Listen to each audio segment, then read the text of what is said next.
Thomas Paine, Thomas Paine, Thomas Paine, Sam Adams, Sam Adams, Sam Adams, Benjamin Franklin, Benjamin Franklin, Benjamin Franklin.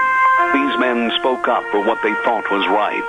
From their courage came such documents as the Declaration of Independence and the Constitution of the United States. From their willingness to speak what was sometimes unpopular but right, we enjoy such liberties as freedom of speech, the right to keep and bear arms, and freedom of religion. There are those who still wish to oppress our freedoms, and there are still patriots willing to stand up and defend life, liberty, and the pursuit of happiness. Men like Zeb Bell, who honor our founding fathers and what they stood for. It's now time for Zeb at the Ranch, speaking up and defending your freedoms. Brought to you by Magic Valley Les Schwab Tire Centers and all of the other great advertisers on the program. And now, Zeb Bell. On an old man's shirt was written the following sentence: I am not 80 years old. I am sweet 16 with 64 years of experience. Now that is a good attitude. Holy snowballs! Good morning, everybody. Here comes Kate Smith and God Bless America, followed by a patriot with our Pledge of Allegiance. Call in, call in.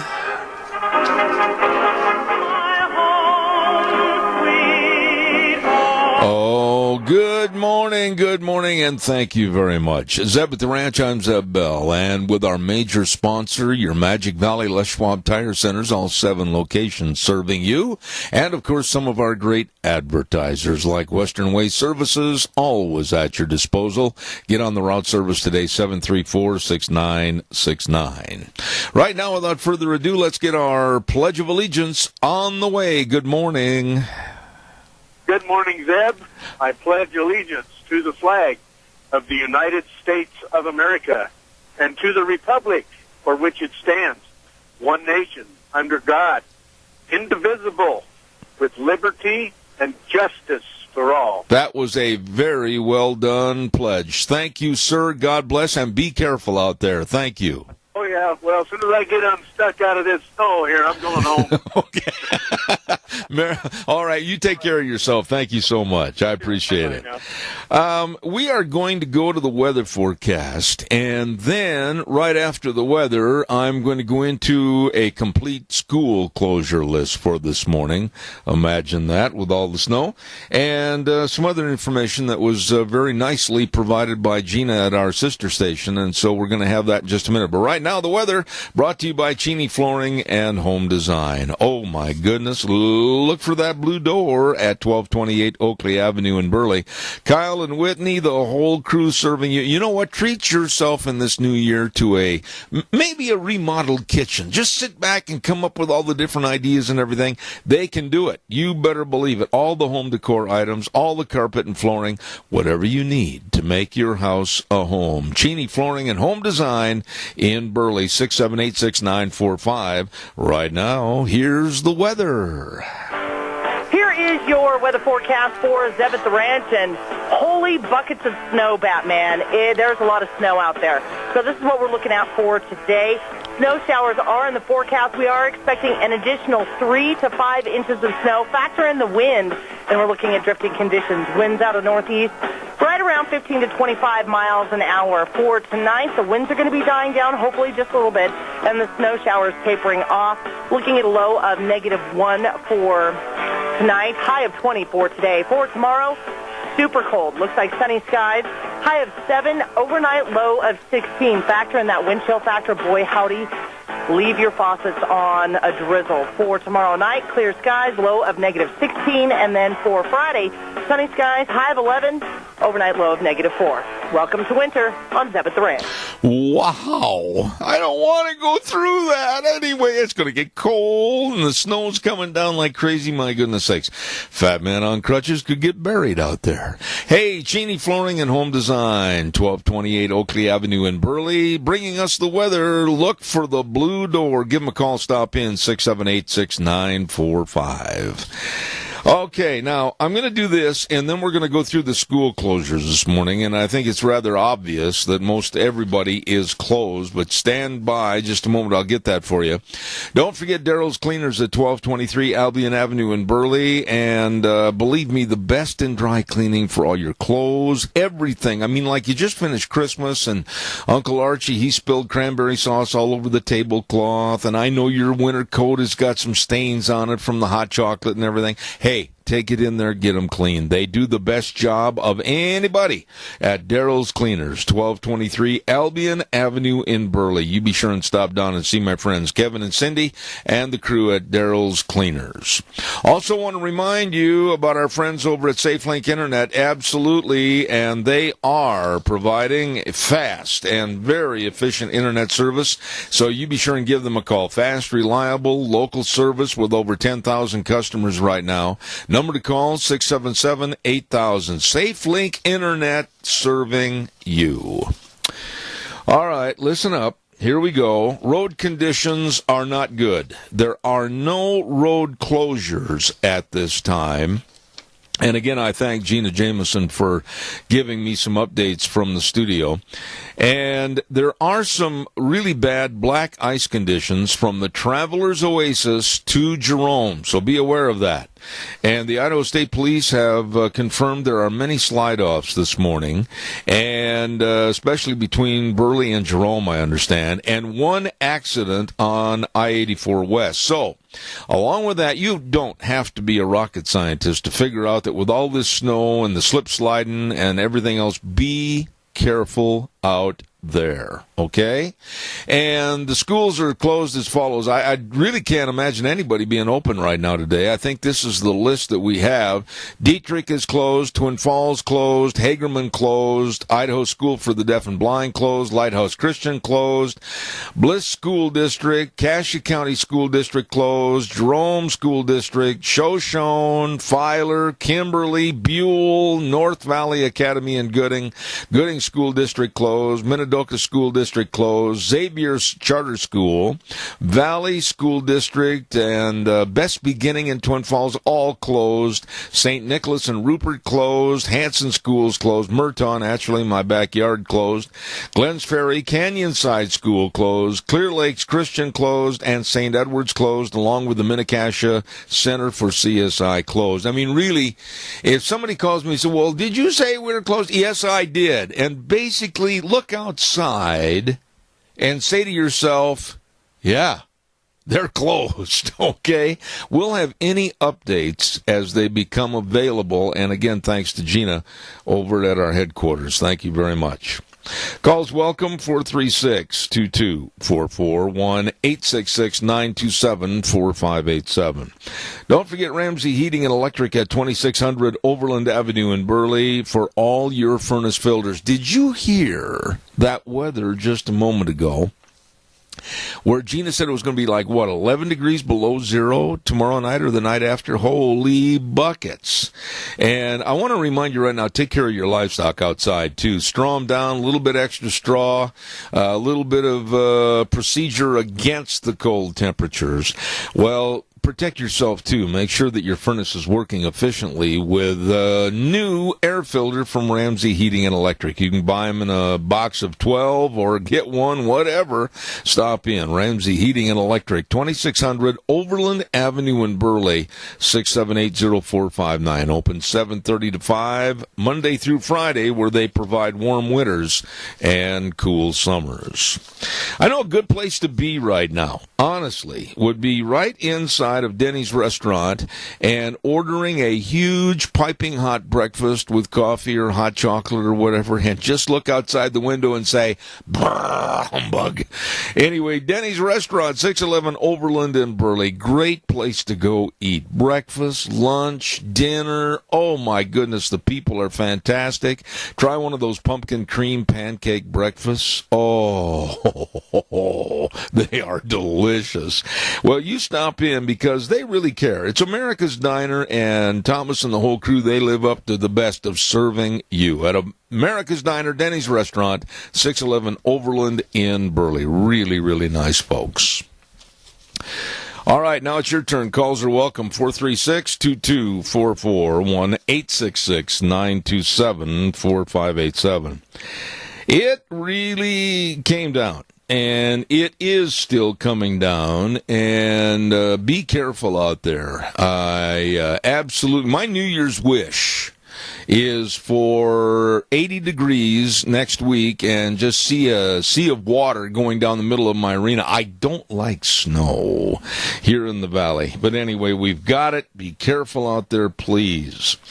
436-2244, 1-866-927-4587. The left Democrats... You know, I've said this before, and I dare to have somebody prove me wrong, especially some of the Democrats. They're absolutely loony. Would somebody please call me and tell me how the Trump campaign slogan is racist? We talked a little bit about this the other day before Christmas break, and it came to another head yesterday where some of the Democrats and leaders of the left are saying that the slogan, and I really need your help on this, folks, because I am completely oblivious as to how this one particular word is racist. The slogan, "Make America Great Again." Again. That's the word that they're going after. And they said that by using the word again is racist. These people are nuts. They say the word again refers back to the slave times, racial times, and Civil War times. Now, I was listening to a discussion about this last night, and I can't remember if it was on Hannity or O'Reilly. I just tuned in for a few minutes.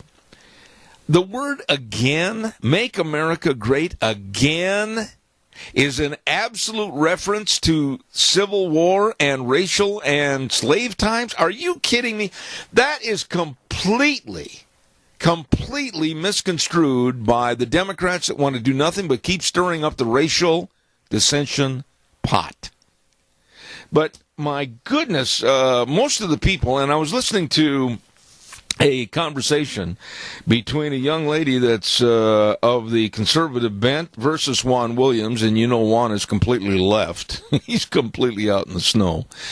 And my goodness, it actually refers back to, most people agree, the Ronald Reagan years. Make America Great Again. And I'd like your opinion on this. How in the world could anybody take that slogan? And, of course, they're always against Trump and what he's trying to do. And take the word again and say that that is racially motivated and racist. Come on, give me a call. 436-2244, 1-866-927-4587. I really would like to hear from you on that one. Explain it to the old fat boy here, if you would, please. Burley Physical Therapy and Rehabilitation, 1263 Bennett Avenue, Suite 2 in Burley. Caller, I'll be right there. Don't go away. And the number to call for an appointment to help you get back to being and feeling you is 678-1191. Oh, my goodness, Nick Greenwell and all the physical therapists and that hydrotherapy pool, oh, my goodness, they are good. Absolutely. Worth the time, the effort, and make you feel better at Burley Physical Therapy and Rehabilitation in Burley, 678-1191. Absolutely the best. Caller, good morning. You're on the air. Okay, Zeb, I'm going to have a comment and an answer. Let's step back. E pluribus unum, out of many one.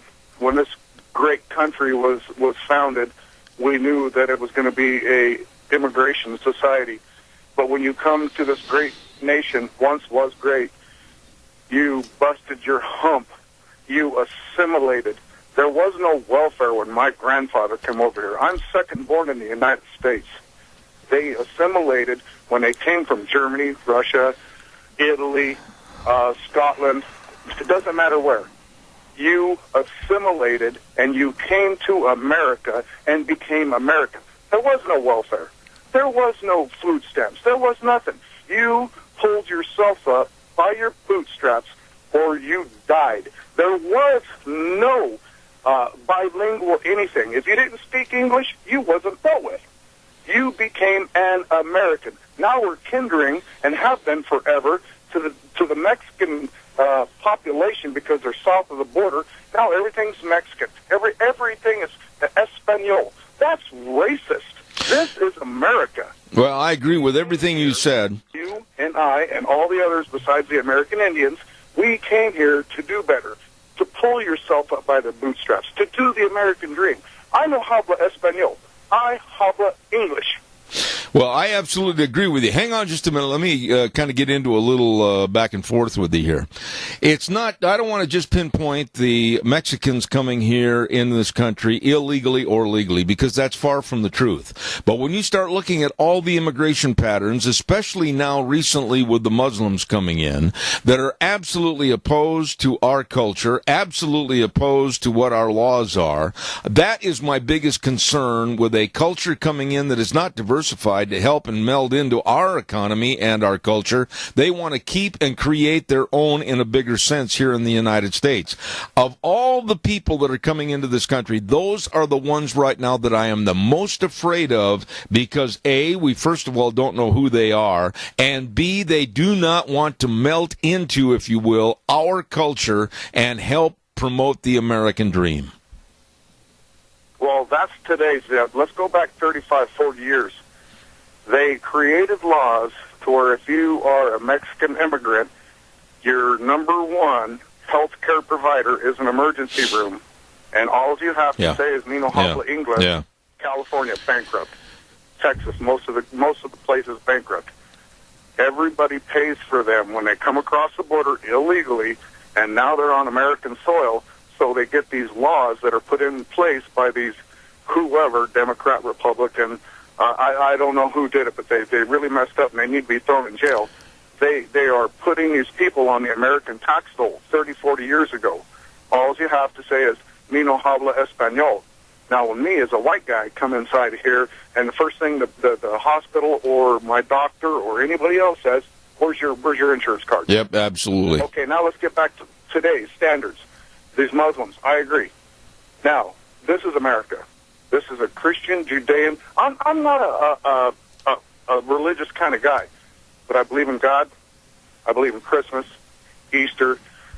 I believe in bringing my kids up sternly, discipline if necessary, and if I have to whip their butt with a little belt, I'll do that too. My kid's never been in the judicial system, never will be. But nowadays, you can't whip them, you can't discipline them, you can't tell them where they're wrong. That's not very good. Well, I'll tell you this much, sir. Your analogies that you brought up, I can't really argue with, nor would I try, because that's the way I was brought up. But I will say this. In an ever-changing world that has leaned towards globalism, which I was against, and if you've listened to this program for a long time, I have denounced and denigrated globalism ever since the terminology came into existence. I don't care what's going on with politics in Ethiopia. I don't care what's going on over in the Netherlands. I care most about our students learning here in the United States how to become better citizens, how to be better role models, how to be productive business people, whether they want to be a plumber or an accountant or if they want to own Boeing aircraft. I care more about that. I am not one of these people like the Coca-Cola commercial that wants to see the world join hands and we're all the same, because we're not. You're absolutely correct. Now, if you want to be a global, if you want to look at it and throw this back in their faces, if you want to be a global society, let's adopt Mexico's laws. Let's adopt Canada's laws. Canada does not allow anybody to come into their country and, like, manufacture goods that are going to be sold out of country. Mexico doesn't allow that either. You're going to spend like 50,000 times pesos or whatever it is. You cannot go down there and buy river or oceanfront property. You cannot go down there. You cannot vote if you're not a natural-born Mexican citizen. Now, if they want to go global, let's adopt Mexico's. Let's adopt Canada's. Then it'll be all about the United States and to hell with everybody else. Well, I'll tell you to tell you what's going to happen here, and I hate to rush you along, but I got a break here. You know that. You can look at your watch. But I want to say this and get your short response. I think the first 100 days, basically up until about April 1st, after Trump is in office, he's got three things, in my opinion, that he has to really address. Number one, immigration. Number two, the economy, of which he's already working on. Illegal immigration, not That's true. Well, no. I disagree with you on that. Not just illegal immigration, but see, we've got a bunch of people that are supposedly being pushed by the government, the Obama administration, coming over from the Middle East that they say are legal immigrants. We haven't got a doggone clue, my friend, in the vetting process, who they are or what they're going to do. So I'll say both immigration and illegal. Profile. That is absolutely where you have to profile. You know, the different races, the Mexicans are coming over here and they're tapping into the medical system and sapping our economy dry. The Canadians, they're up there by themselves, and they don't allow anything like that to happen because they're smarter than us. They have better governing entities. Now here, who is wanting to kill you and I because we're not Muslim? Who? Well, you better look at it a different way, and you better profile, or else you're going to get your ass blown up. I agree with you, and, whether or not the language is the same as what I'd like to say on the radio, I don't care about that. I think the point is the same, that I hope and I pray, and I mean this, that there are some stringent turnings of the screws to tighten it up in the wood, immigration, our economy, our security, all of this in the first 100 days of Trump's organization, or he will be a failed president before June 1st. Trump's done more in the last 20 days than Obama has in 8 years. There's no question about that. Thank you, sir. God bless you. Have a happy new year. Thank you. God bless you, man. I appreciate that call. He was spot on as far as I'm concerned. We do have some major problems with abuse of the American dream and coming here to this, the greatest country of all time. Abuse of the privilege. Calls are welcome, 436. That man was a good call. I appreciate that. I'd like some more. Hey, give me a call. Barry Equipment and Rental, 3 locations, South Lincoln and Jerome, Addison Avenue West in Twin Falls, and 159 West Highway 30 in Burley. Yes, it's true. No brag, just fact. They have the equipment to get the job done right. Yes, they do.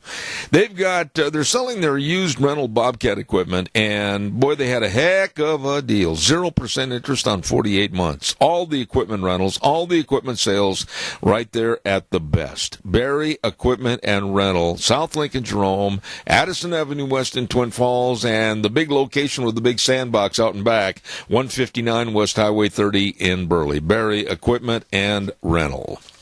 By the way, as I'm waiting for your calls to come on in, oh my goodness, Zeb, you almost had a wreck. I have copy in 3 different sources here because I use different piles for different hours, etc.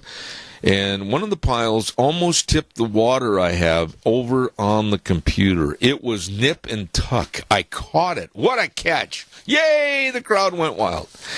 Anyway, Mount Harrison Audiology and Hearing Aids. Don't forget to call for an appointment today for hearing screening if you're not hearing everything that you should be. I mean, my goodness, call Christine Pickup, the Doctor of Audiology, at 312-0957. And they're located right across from the Minidoka Hospital Emergency Room, serving you. You know, your hearing problems could be medicine-related. They could be health-related to some kind of an affliction that you've developed.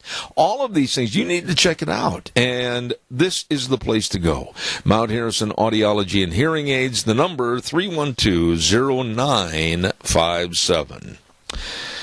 All right, your turn. Give me a call, 436-2244, 1-866-927-4587. This story, it just absolutely, we've commented on a similar story in the past, but it bears mentioning again. I guess maybe I'm just hardcore. I paid for my college education, and I'm proud of that. I didn't get student loans. I worked my, well, it wasn't so little then either, my little tush off trying to pay the bills and stay in college. Well, now, the governor of New York, Cuomo, has come out with a plan that is, listen to this, and see if this figure of money doesn't bother you a little bit. In the state of New York, and you can bet other states are going to try to pick up on this if this gets passed, okay? In the state of New York, if any family, it says any family, earns $125,000 a year or less, Governor Cuomo and the state of New York will provide your children with a free college and university education at taxpayer expense. Ah, boy. And then he made a statement that offended me because of my stand for learning in various areas, not just always pointing towards the colleges and universities. I don't believe in that. I think it's absolutely ridiculous to think that every child out there should go to college or university. I absolutely think the trade schools, there's buku money to be made right now, plumbing, welding, anything you name like that. And Cuomo made a statement that I found very offensive, and I'd like you to tell me what you think of it. Quote, college is a mandatory step if you really want to be a success. I went to college, and I have a degree. But I'll guarantee you one thing. I know a lot of my friends that are electricians and making a ton of money and live in wonderful homes, and they are extremely well educated. They've got the street smarts. They've got everything.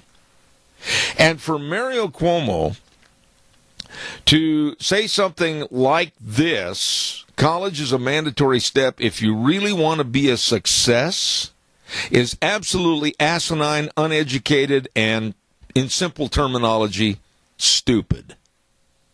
What are your thoughts about the American taxpayer picking up the tab for these college students, university students, from families that are making $125,000 a year or less?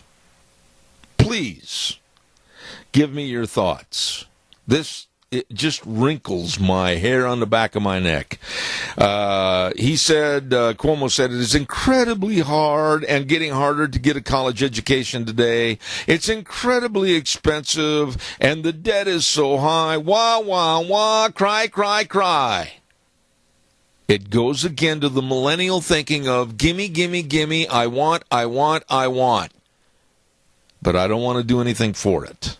I don't want to earn it. Just give it to me. That's the mentality, and it's got to stop. Give me your thoughts, calls. I appreciate it. 436-2244, 1-866-927-4587. I remember the last time we talked about this, about an hour after the program, some lady called me up, and she said, oh, well, you just are so against the young people of today not getting a good college education. I never said that, ever. I have said that if you want to go to school, there are ways and means that you can either work for it through scholarships or whatever, but don't put the back of the American taxpayer up for a whipping with the money coming out of his pocket. Caller, I'll be right there. Stand by. Don't forget Minnecasia Sales, 1321 East Main Street in Burley, right across from the airport. And it's time, if you haven't already, to upgrade your windows. They've got the excellent Western windows, and now is the time to do all that interior work in your home before next spring. You just call Zach or stop in and see him, and they will help you. And they'll even line up through Zach and the crew a contractor to do the installation. So please stop in and see Minnecasia Sales, 1321 East Main Street in Burley. They bring you Dr. History every Tuesday at 10:06. Caller, thank you. Good morning. You're on the air. Yeah, good morning, Deb. Well, it's all about socialism, redistributing of the wealth, and, of course, take taxpayer money to provide college education. That was part of Sanders and Hillary's platform, to provide free college. But the colleges have been so taken over by the socialists for decades now that they're not going to be taught about free economic enterprise economics, as you well know. You talked about the education system in general, but even if you get a college education today, the opposition you have is all these visa workers coming in, high-tech people coming in from India and different places, and we're talking thousands, hundreds, over 100,000, and so people that get a good degree in engineering and so forth, they've got to compete against these people that will work for less money coming in from these other countries. Well, let me jump in here, Adrian. Part of and these trade agreements, like the Trans-Pacific Partnership, just actually makes that worse, and so forth. Okay, now wait a minute, Adrian, let me jump in here a little bit. The population in the state of Idaho, I believe, is right now at what, 1.4 million? Isn't that about correct for our population? 1.5. Right? Okay. All right. Let me throw this in at you. The people in New York State have estimated that the program of paying for other people's children to go to college and university would be from 940,000 households, so literally almost 90% of what the state of Idaho is, and it would cost the state taxpayers at least a minimum of $163 million a year. Can you imagine if that were to happen here in the state of Idaho? It'd bankrupt the state.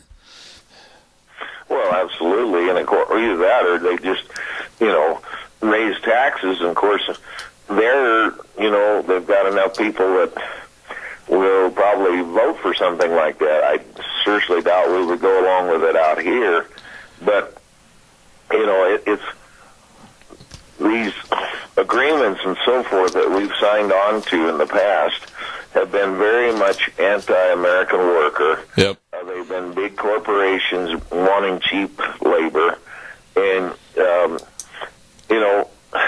I've been asked, why people can't find good opposition to come in against Simpson and run for Congress. Well, we've had some good people, but the U.S. Chamber of Commerce, they bring in bucket loads or boatloads of cash to Simpson's campaign, all out-of-state money from the U.S. Chamber of Commerce, and any of the opponents just wither under the avalanche of TV commercials that want cheap labor. Yeah, that's true. This has been his modus operandi until people realize that this is what's going on. But, tying into what you're saying about the college education, you can get a degree today, and you probably may have a difficult time in some professions finding work because you have to compete with all these there's cheaper foreign help that's coming in under the various visa programs. Yeah. And believe me, under the Trans-Pacific Partnership, they were going to basically it'd be an open border type deal, bring in all the cheap labor that would be necessary in this country. That was part of the deal. And as you know, the farm groups have all been for these trade agreements, and they have benefited to some extent, but I think they're looking at the big picture because it's really been overall harmful to the economy. Absolutely. Got to run and do a commercial, but I'm glad you called on this because it's absolutely one of the points that I hope Trump really remains firm on and other states remain firm against. Thank you, Adrian. God bless. Well, we certainly got a lot of snow out there. Oh, boy. Take it easy, right. because it's going to be tough. I don't know if there's any schools. I think they're all out today, I presume. Yeah, we're going to be calling that right now, as a matter of fact. I got to go through that. Thanks, Adrian. God bless you, man. Thanks. All right, thank you. Before I go through the list of school closures again, I want to remind you, Pomerel is looking for some good people. That's right, Pomerel Ski Resort. You'd better believe it. They have availability for employment right now. They're hiring both inside positions and outside lift attendants. What a great place to work. Beauty, nice people. Wow. And the resort has both day shift and night shift openings for lift attendants, cafeteria people, rental shop people, accessory shop folks. And the openings are full-time or part-time staff. And I think you better get a hold of them today. Call them and tell them I told you to call. You better believe it. Up at Pomerelle Ski Resort. You better believe it. The office phone number, write this down. You want a job? You need to work? Well, get to work. 673-5599. Ask for Callie, Jody, or Zach up at Pomerelle. All the schools, if there's anyone that I've missed, I absolutely can't see it. All the schools are basically closed. I mean, we went through the list. If you're within the sound of my voice and you're sitting there going, is my school closed today? Yes, it is. Okay, that's the simple way to say it. We've got a lot of snow out there. We've got a lot of bad road conditions. We've got a lot of impassable roads right now. And even though the road closures are minimized, I don't think there's any right now because the people are out busting everything they can to get the equipment through the snow. Be careful. But the snow has caused all the schools to close. And there's black ice on the road, and there's a lot of slide-offs, so please be careful. I know that I'll bet you. Wheels, get on your microphone there for a minute, would you please? I would be willing to bet you a breakfast that you have probably, since you got to work, had some calls regarding school closures, right? No, sir. What? Actually, that's kind of funny because nobody's called in about the schools being closed, but the gentleman that did the pledge this morning, he definitely was talking about how many inches we've gotten as far as the snow lately. Yeah, well, I tell you what, you don't have to be a rocket scientist to figure out that with this much snow, the schools are closed. No, that should be a given. And, okay. Hopefully everybody will be safe on their way home. All right, and you especially, when you roll out of the studio, don't become hidden in a drift. I will definitely do that. I'll call you once I get home. Okay, you do that. You do that, buddy. Thanks a lot. Okay. So be careful out there. 436-2244, 1-866-927-4587. Give me a call. You know, I'm just going to say this. I know I'll get some calls on it. A lot of people think, oh, you're so heartless. You don't care about our children. Yeah, I do. But I don't want to pay for yours. That's it, bottom line. As a taxpayer, I don't want to pay for your kids to go to school. No, not at all. I don't want any of my money to pay for your children to go to school. And nobody helped me. Nobody asked me to help, and I didn't ask for any help when I went to college. I paid for it on my own. The American ideal of maybe being responsible and self-reliant, I hope, is going to come back in our country. I don't care about these millennials sitting on street corners, singing Kumbaya with their other out-of-work, never-going-to-work friends. I don't care about them. They have to be productive members of society on their own. I am not going to pay their way. Nor do I care if they want to go for a 4-year college degree in window dressing and they're in hock $75,000 to $100,000. I don't care about them. Let them figure out how to pay the money. When we have to start worrying about, as taxpayers, paying for other kids to get their education, we are in deep trouble. And when the state of New York starts passing this along to the tune of 940,000 households that may benefit because their kids want to go to school and the state taxpayers are going to pick up the tab, baloney. Baloney. Your thoughts? Oh, you heartless person. Time for the weather. Oh, boy. And the weather is brought to you by the Urgent Cares. Riverview Urgent Care, 382 North Overland and Burley. Twin Falls Urgent Care, 2392 Addison Avenue East in Twin Falls. And Jerome Urgent Care, 133 West Avenue A in Jerome. Open 7 days a week, and they can help you. Minor emergencies, major care. Maybe you got a cough or a fever or an infection or a laceration that needs stitches, whatever. Hey, they're there waiting for you. Absolutely. So please remember the Urgent Care serving you. And right now, here's the weather. Here is your weather forecast for Zeb at the Ranch, and holy buckets of snow, Batman. There's a lot of snow out there. So this is what we're looking out for today. Snow showers are in the forecast. We are expecting an additional 3 to 5 inches of snow. Factor in the wind, and we're looking at drifting conditions. Winds out of northeast, right around 15 to 25 miles an hour. For tonight, the winds are going to be dying down, hopefully just a little bit, and the snow showers tapering off. Looking at a low of -1 for tonight, high of 20 for today. For tomorrow, super cold. Looks like sunny skies. High of 7, overnight low of 16. Factor in that wind chill factor. Boy, howdy. Leave your faucets on a drizzle. For tomorrow night, clear skies, low of -16. And then for Friday, sunny skies, high of 11, overnight low of -4. Welcome to winter on Zeb at the Ranch. Oh, my goodness. Next couple of days, very serious. So take care of your livestock and take care of you, okay? Weather forecast brought to you by the Riverview Urgent Care, 382 North Overland and Burley. Twin Falls Urgent Care, 2392 Addison Avenue East in Twin. And Jerome Urgent Care, 133 West Avenue A in Jerome. Kyle James and the crew wishing you a happy new year, and be careful out there. Minor emergencies, major care. All right, your thoughts are welcome at 436-2244, 1-866-927-4587. You know, I'm talking yesterday about the demands of students at the University of Maryland. And then we're talking about how New York is probably going to try to give free education, free college and university tuition to the students in their state, put the balance of the money on the taxpayers. But, you know, when a good story comes along about our teenagers in this country, I am going to absolutely step up to the plate and swing the bat for a home run for them. There are a lot of, even in this day and age, good young people. And I got a story out of Mississippi I'm going to get to you in just a moment. But first of all, let's take this call. Caller, good morning. You're on the air.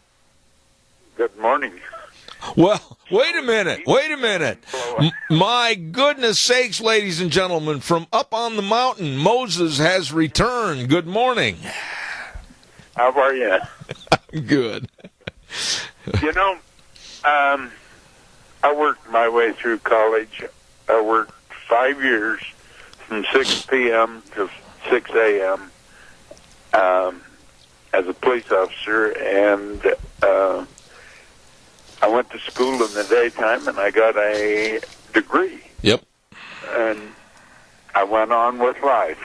Yep. And it just makes me mad about what you're talking about my tax dollars paying for everybody else's school. You know, I am not my brother's keeper of his children. I do not care if Johnny down the road gets a college degree or not. I do not care about anything but my family and how we pay our bills and how we are contributing members of society. I do not want leeches and other people living off my dollar, and I don't think that I'm wrong in saying that. Well, you're not.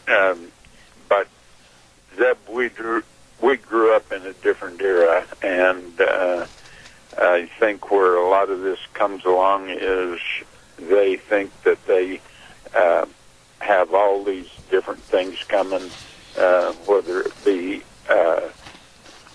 weekly or monthly check for food and supplies or whatever it is.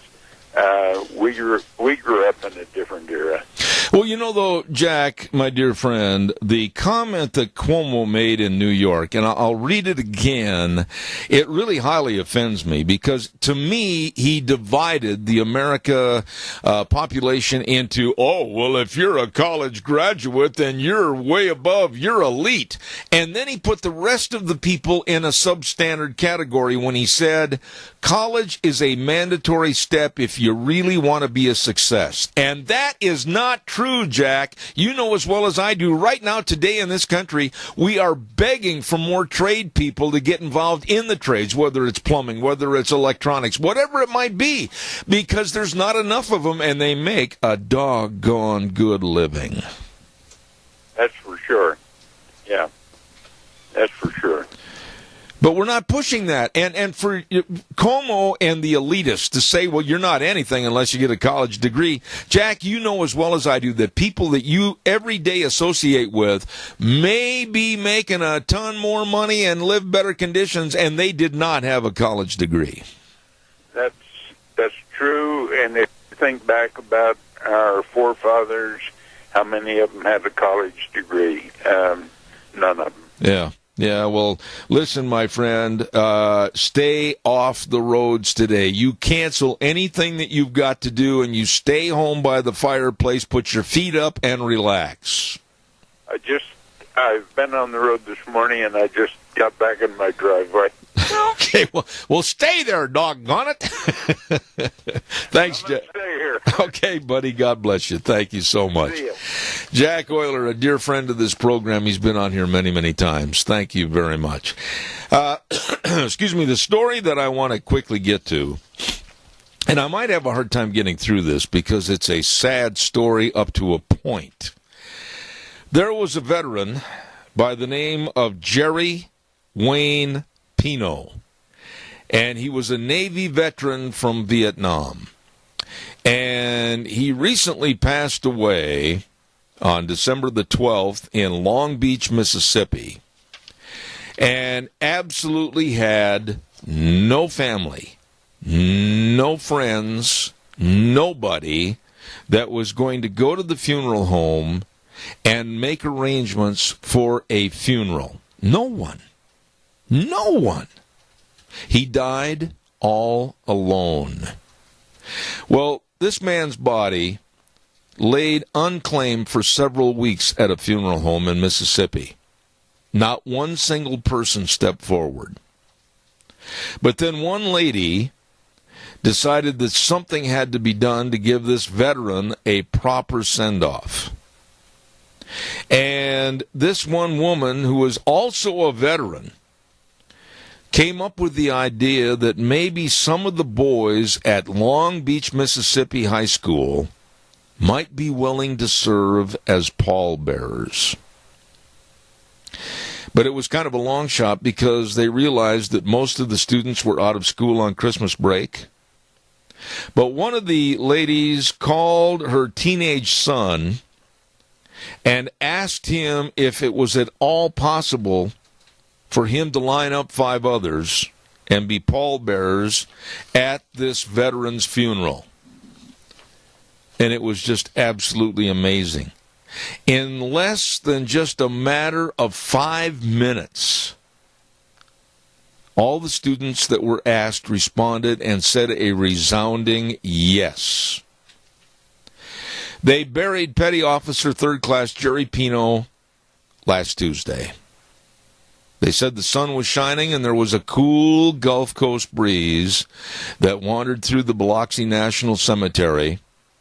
An honor guard stood at attention, and these young teenage boys were smartly dressed in khaki pants and Sunday shirts and neckties, and they solemnly took their places on either side of the flag-draped coffin and escorted a man they did not know to his final resting place.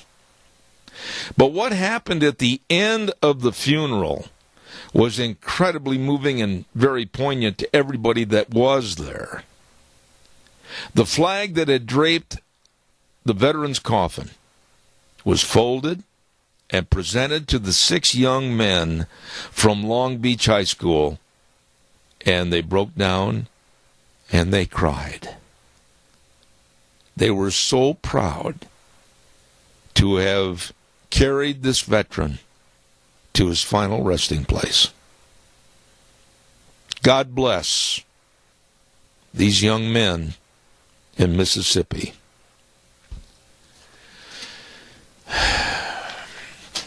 With all the snow out there this morning, I urge you to drive very, very careful. And I urge you, if you're on the roads and you do not have traction tires, swing in at once to one of the 7 locations of your Magic Valley Les Schwab Tire Centers. They are there to serve you. They will. They have all the tires for the snow and the ice conditions. They have everything available as far as the batteries are concerned. Oh, it's going to get cold. Make sure you've got a good battery for the next couple of days. The brake service, front end alignment, shocks and struts, all of this and more. And the tire chains, please don't drive around and worry. Stop in and make sure that you are going to drive more safe and secure with the traction tires from your Magic Valley Les Schwab Tire Centers. Lane and Rupert, Dave on Blue Lakes and Twin, Mike and Buell, Mike and Jerome, the Twist family and Paul, Daniel on Pole Line in Twin Falls, and Randy on Overland in Burley. They are absolutely positively the best. Your Magic Valley Les Schwab Tire Centers. We're going to take a little break, and we're going to send it over to Wheels in a moment. Coming up next hour, we hope Dave Vigo is going to be on the phone with us.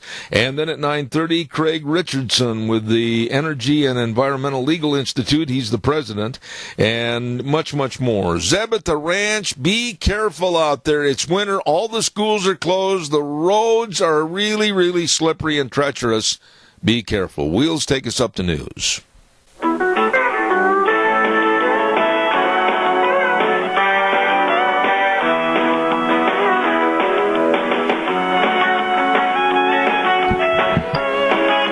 Oh, good morning. Be that as it may, with the snow coming down and all the schools closed. I mean, really, folks, all. That is an all-encompassing statement. All schools are closed. If you don't have to go anywhere, don't. I mean, I got to run to the store and get a gallon of milk. No, you can do without it for a little bit, okay? Stay home, stay off the roads if you don't have to go anywhere. Zeb at the Ranch, I'm Zeb Bell with our major sponsor, your Magic Valley Les Schwab Tire Centers, all 7 locations serving you, and, of course, some of our great advertisers like Western Waste Services. From the canyons of the Snake River and all across southern Idaho, we're always at your disposal. Western Waste Services, we care about our community, our resources, and this great land. Western Waste Services is lending a hand, always at your disposal. Western Waste Services. Oh, I love those folks over there. Nice people, and they do a phenomenal job of getting rid of something none of us want to have to deal with. Our garbage. They do a wonderful job. All you have to do to get on the route service is give them a call at 734-6969, and it's gone. It's out of there. Very, very efficient. Really nice people at Western Waste Services. Call today. Always at your disposal, 734-6969. Wheels, you either are coming down with a real severe cold or you want to tell me something negative. I was just going to say I wasn't able to get Dave Bigo on. Okay. It just went to his voicemail, but I have a gentleman that obviously knows you back to your rodeo days, and he heard you on the radio and wanted to talk to you. All right. Well, we'll get him on just a moment. Stand by, and we'll put that caller through. Stand by. And then the next caller, I'll be right there. I want to remind you about Ark Animal Hospital with all of our friends over at 750 21st Street in Heyburn. Oh, my, Dr. Bill, Dr. Liz, the whole crew, they really care for your animals. And as a matter of fact, we're trying to get them on at about 10:06 this morning and talk about care in the cold weather. They have warm hearts for cold noses. It's a mixed animal practice, meaning big or small. They love them and take care of them all. At Ark Animal Hospital, 750 21st Street in Heyburn. Number to call, 678-1177. Caller, good morning. You're on the air. Sir. Yes, sir. Go ahead. Zeb, this is one of your old rodeo buddies. And who am I talking to? Jay. Adams. Well, for heaven's sakes, Jay, how are you? I'm part of the frogs there. You remember, I'm sure if you scratched your head, you'd remember a bunch of the local boys. Dick Anderson, Don Wilford, Larry Hatfield, Jim Fenstermaker. Yes. Some of the greatest cowboys ever in the entirety of the United States. They were tough. They could ride. They could bulldog. They could rope. I'm telling you, we've lost a lot with the image of the cowboy. Those guys were good. Do you remember, I believe he was announcing for it, Dean Oliver and Dean Oliver, you know, he's a world champion roper. Yep. And Mo Sagers. Yes. You remember when Dean and Mo had the, what do you call it, the rip-off or whatever right there at the Burley rodeo ground? Absolutely, and I can tell you that Dean also, if memory serves me correct, took on his son Joe Sagers, and the Sagers family was outstanding, Mo and Joe, and I have nothing but respect for their abilities. And of course, I came up in an era where the Mahans and the Doug Browns and the Dean Olivers and the Leo Camarillos, I am very blessed to have had a career with them. Yeah. Okay, I want you to know I'm a long-time fan of yours, and I'm from Nevada now. I'm up there now because I didn't want to go to the VA and had to have somebody take care of me, so I come up to stay with my son. Well, by God, let me just tell you this. God's blessings to you. It was really nice of you to call, and I wish you the very best for 2017, and I hope everything goes well for you. Hey, thanks, Zeb. I appreciate it, and God bless you. Oh, thank you, sir. It's good to hear from you. Boy, I like those kind of voices. My pleasure. Thank you, sir. God bless. Well, it's really nice to hear from people that you haven't talked to or seen or heard from for a long time. And the very best to that caller. It brought back a lot of memories. I'm telling you, the state of Idaho and the Cowboys that were born and raised here, you know, you mentioned like Dickie Anderson and many, many more. Oh, wow, the talent that was here. I'm telling you, absolutely outstanding. I believe we have another call. Let me just quickly get this in quick, caller, before I get you on the air. I thought Dave Vigo was going to be on our program this morning from Indiana, and evidently we couldn't make connections. Thank you, Wheels, for all your effort. I appreciate it.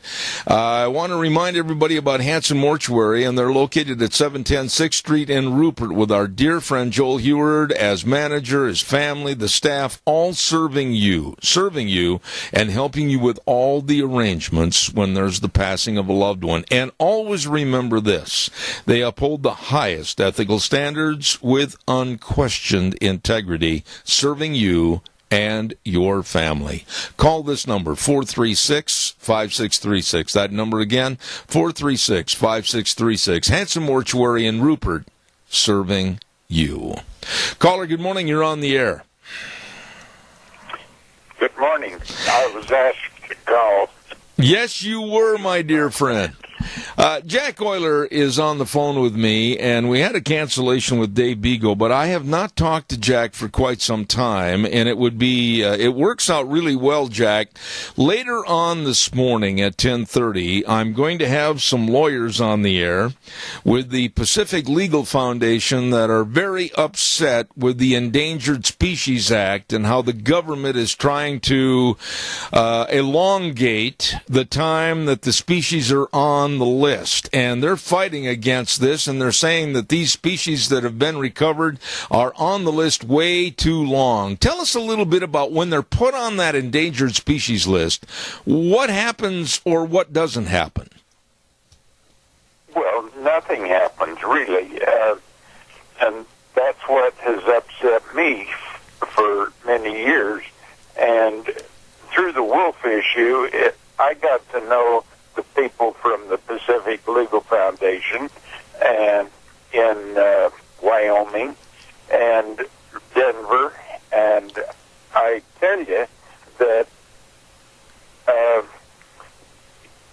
I have been on many many committees with these people from the environmental groups, and I have asked them essentially the same question, or I have put it to them this way: how much money have you as a group spent to bring a species back, whether it's a bug, whether it's a piece of grass, or whether it's an animal?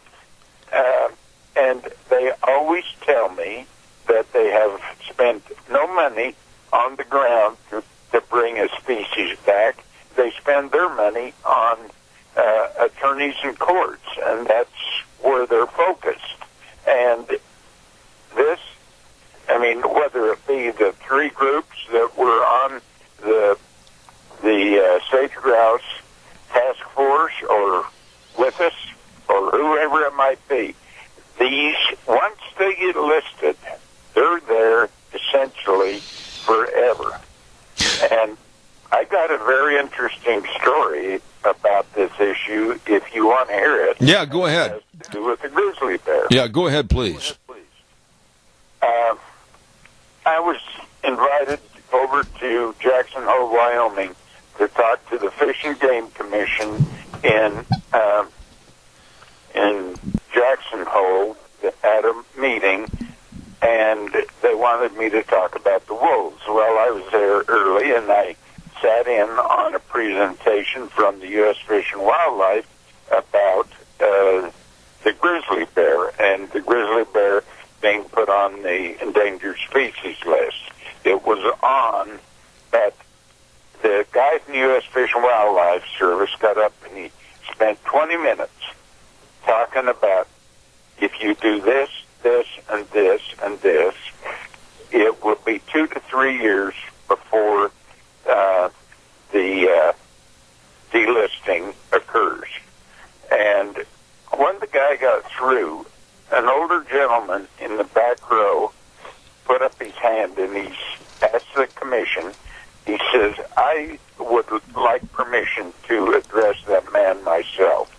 And he went right up to him and he says, I am 84 years old now, and I used to be on this commission.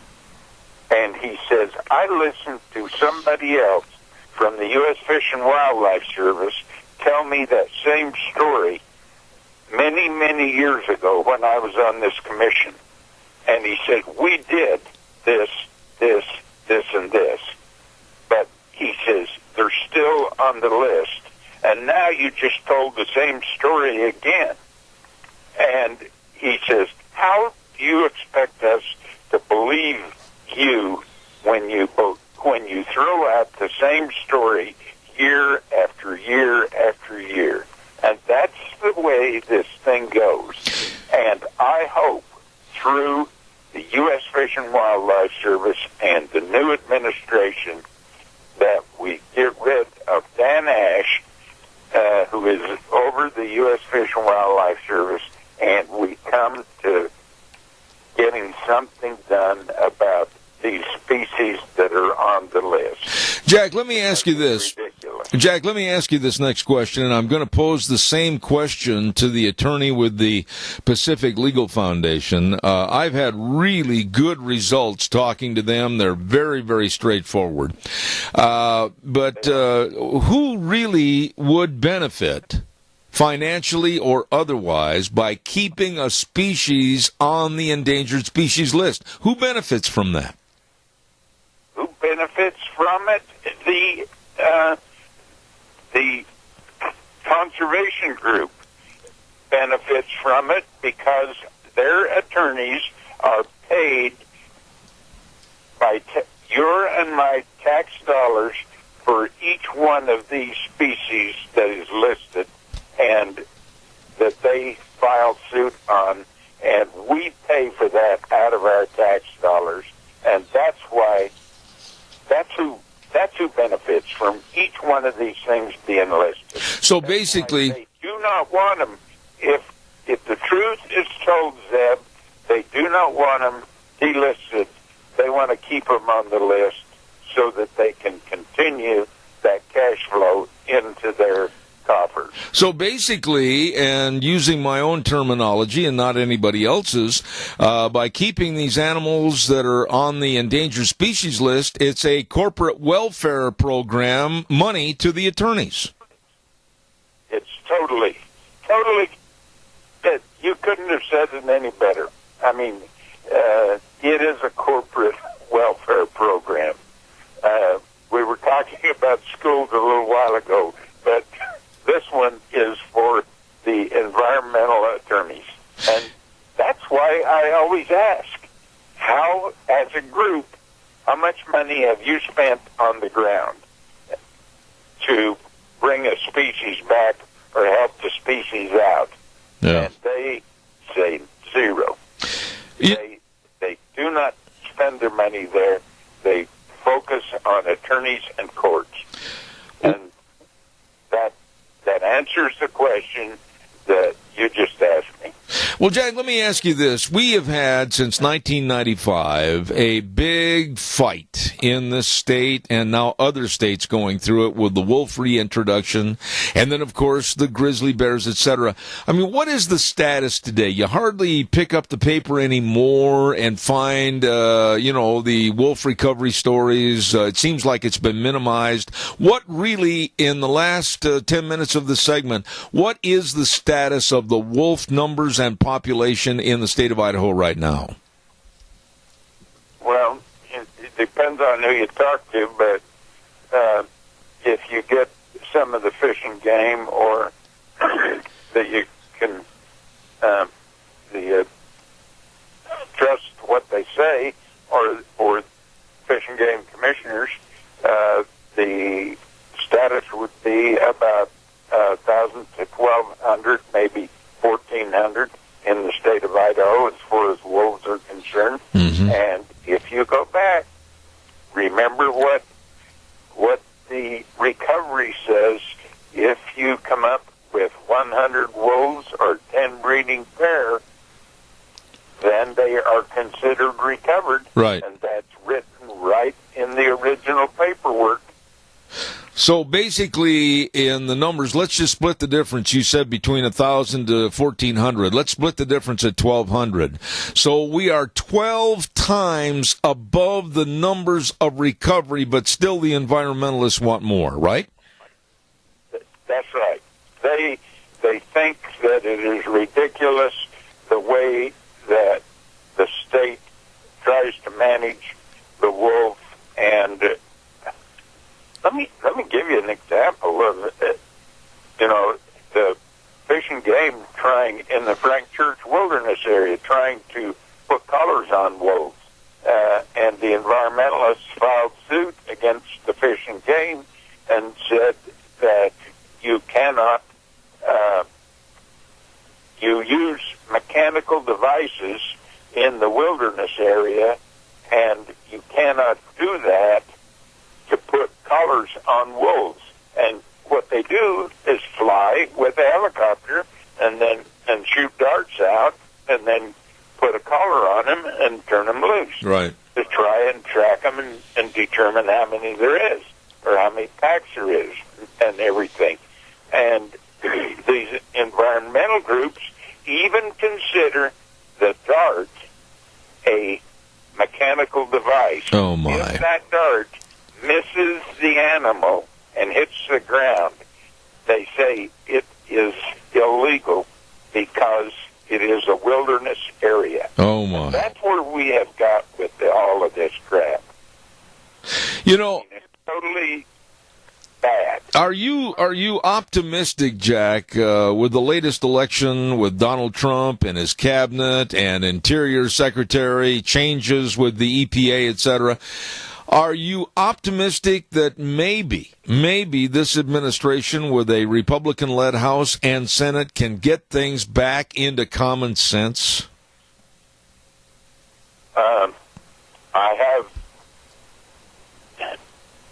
They can get a lot of things back into common sense.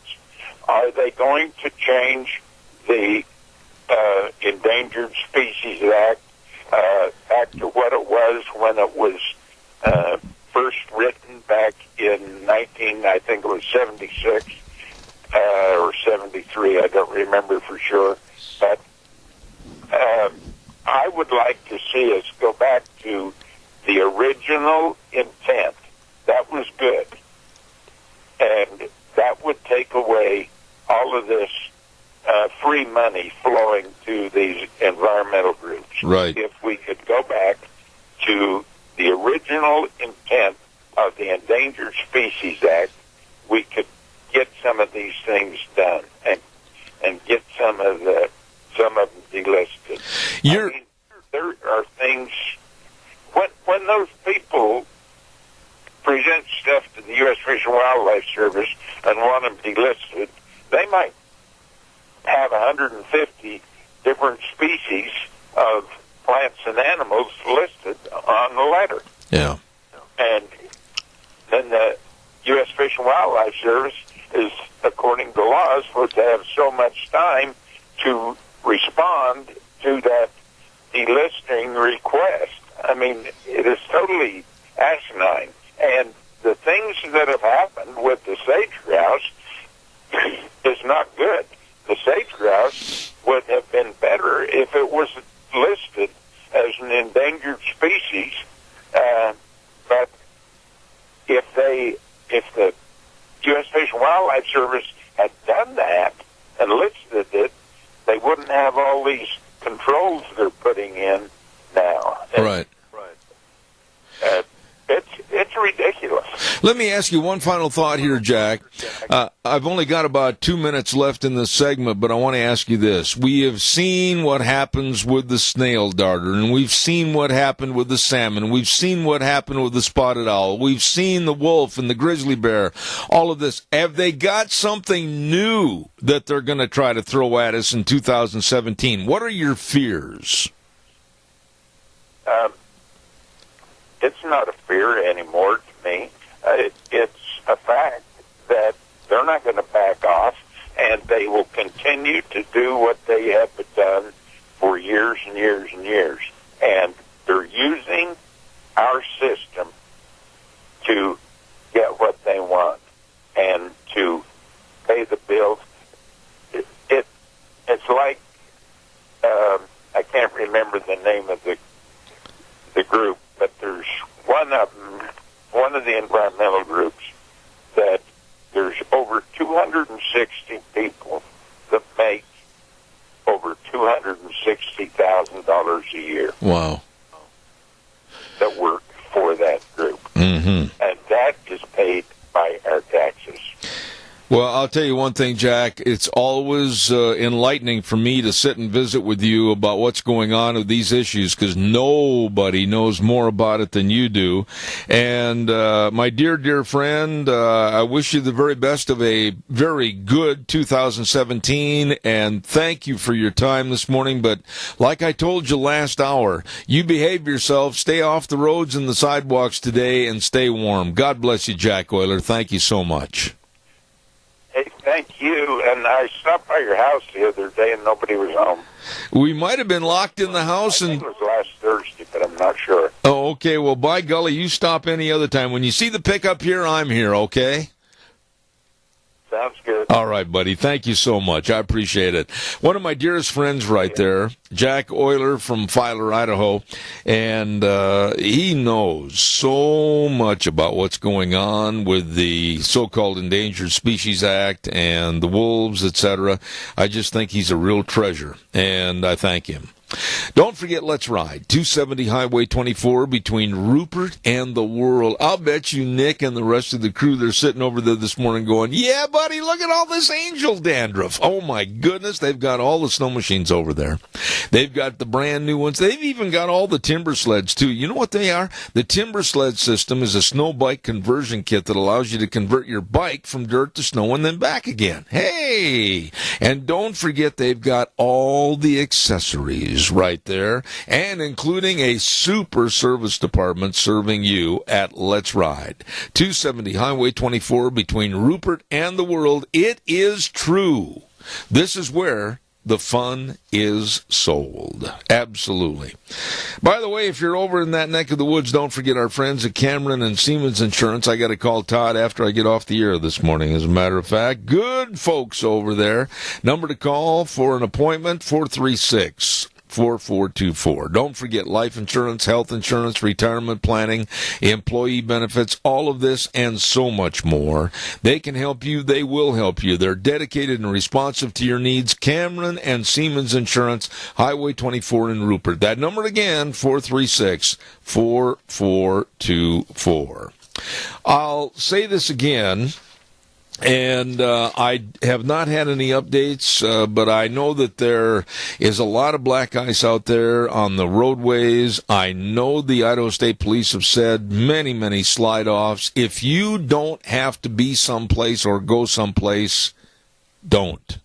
And there's been some accidents reported. Please be careful out there. And all the schools, schools I hadn't even heard of, are closed. So there you go. All the schools today are closed. And I urge you to be careful out there. If you're walking or driving, it's not the best of conditions. And it's going to remain really negative for the rest of this day with the weather forecast that Gina gave us. A lot more snow predicted. Then we're going to have a cold snap, a real cold snap. They're saying that temperatures might not even get up past 10 degrees for a high, way down below sub-zero temperatures. That means take care of you, take care of your livestock. Be prepared. Be prepared. And if you need help, call your neighbor and say, hey, I need help. And they'll be there to service it and help you out, maybe strawing down the steers or whatever it might be. Be careful out there. Right now, I've got this good word, and then I'm going to go to my guest. Craig Richardson will be on the air with us in just a moment. I want to remind you, and I said this last hour, that Pomerelle Ski Resort is looking for good people to go to work. You want a job, need a job, they've got jobs for you. Absolutely. They're hiring for both inside positions and outside lift attendants. They need lift attendants, cafeteria people, rental shop people, accessory shop openings, full or part-time. Hey, call the number 673-5599. I'll repeat it again, 673-5599. Ask for Callie or Jody or Zach. And tell them I told you to give them a call. Tell them I said there's jobs available up there. Doggone right at Pomerelle. And they would love to have you give them a call right now today. That number again, 673-5599. Pomerelle Ski Resort, looking for some good people to go to work. Okay? Right now, let's go to our phone line, and we're going to be talking to the president of the Energy and Environmental Legal Institute. We've had him on our program in the past. Good morning, Craig Richardson. How are you? Great. How are you doing? Happy New Year. Well, you know something, Craig? Where are you calling from? Back in Washington, D.C.? Yeah, well, Virginia, actually, but inside the Beltway behind enemy lines, I like to say. Okay, well, I got to ask you this. What is the weather your part of the country right now? We are getting snow, bucket loads of snow. We are going to have severely cold temperatures. What's it doing back there in Virginia? Well, it must be global warming, I guess. We're 40s, probably hit 50. We've had a ton of rain in the last 48 hours, but it's going to be 50 and partly sunny this afternoon. Oh, my goodness, I'm coming back. Listen, you had a very, very interesting article that I was reading about energy and what's going on with the lack of, and also climate change and the Rockefellers. Tie all this together as to what's going on with climate change and the hugely financially involved Rockefeller family. Well, I'm sure you know from your history books, there used to be an expression about the Roman Empire that said all roads lead to Rome, right? Regardless of where you were in the empire. I think for the last 100 years, all roads in America have led to the Rockefeller Plaza. This is a family, as you know, J.D. Rockefeller, one of the industrialists who came out of the late 1800s, early 1900s, made his fortune in gasoline. Mm-hmm. And then actually what was perceived as a good move at the time, the U.S. Supreme Court busted up Standard Oil into 34 pieces, and he'd had a pretty bad reputation by that time. He had such gem sayings as competition is sin and things like that. But what ended up happening when they smashed up his Standard Oil into 34 pieces, they essentially ended up allowing he and then his heirs to become minority controlling interests. And instead of one company, now you got 34 companies. And they, around the same time, early 1900s, they also, I guess initially because he had such a bad reputation and as, you know, being a roughshod monopolist, they started doing philanthropic work. It wasn't just him. I mean, Carnegie, up Carnegie Hall and things like that. I mean, so it was he and J.P. Morgan and those types. And so they started getting very involved in philanthropy. Originally, probably as a way to mute their public image and improve it. But I think they also learned very quickly early on how they could use social issues to expand their monopoly and expand markets. And you see that with the Rockefellers in everything. I mean, they got into launching their own universities. They got very involved in the University of Chicago. They got very involved into giving large grants to medical schools, and then in exchange getting people put on boards in key spots, which is probably why, as an Americans, we are so heavily reliant on pharmaceuticals as a way to help our, you know, whatever ails us, as opposed to other methods. So they've been using that. When you look in foreign policy, you may or may not know, but the land on the East River where the UN sits is Rockefeller property. They donated that property. Right. But again, in everything they do, they don't donate it out of the goodness of their heart. There's always an exchange, whether that's using the UN to expand markets, resource controls, and that kind of thing. And that's really a model that they've used, as I said, going on 100 years now. And we see with what was global warming originally in the 80s, it's not surprising they were one of the big family money in first. They were in the 80s, not only with large monies to fledgling foundations that were getting involved in this issue, but also using their connections with the UN, the IPCC, which became the UN's main entity that pushed global warming and then climate change. So they've essentially been one of the key players from the very beginning on this issue, starting in the 80s. Let me ask you this, Craig. The Rockefellers, of course, are not stupid. They've made a lot of great investments, or they wouldn't be where they are today. However, what did they see? This is kind of a speculative question somewhat, but what did they see in climate change and the green movement that all of a sudden showed dollar signs going into their pocket? Well, I think it's like you have to see not necessarily the issue itself, but what is it that they're proposing as a way to save the world.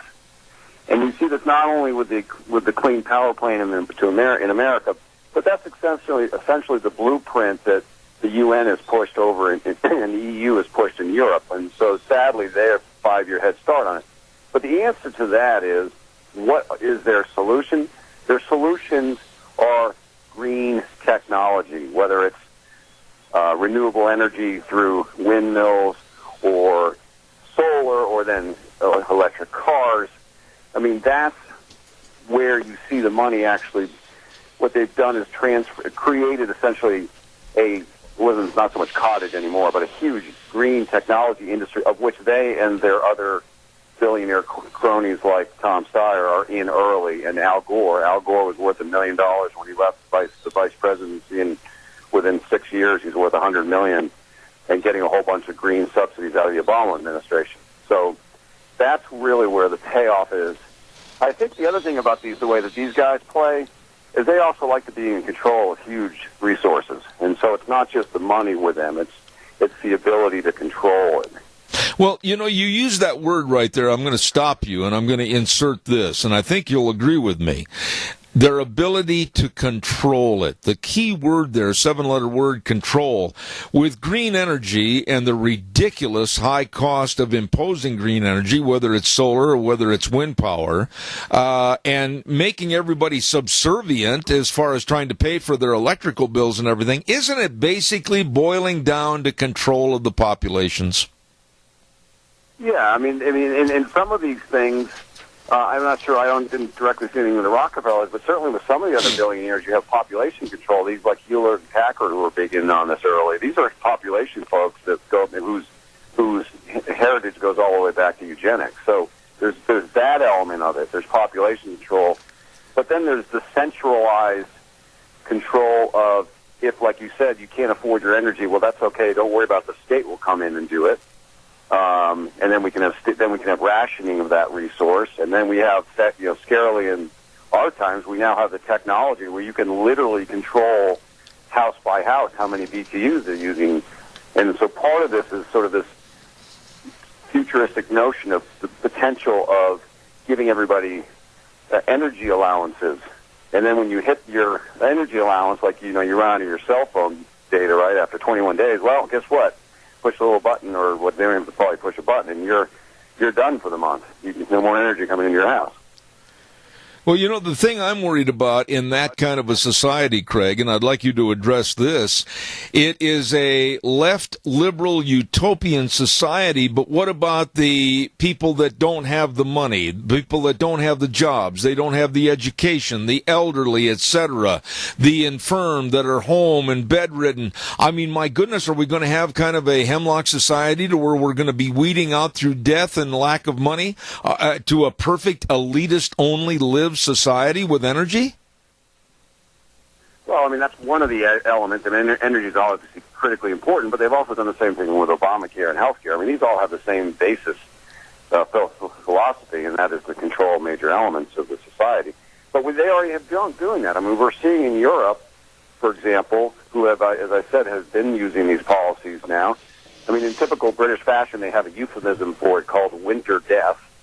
But those are essentially people, elderly mostly, who can't afford their electric bill, who die. And there are tens of thousands of them in a year.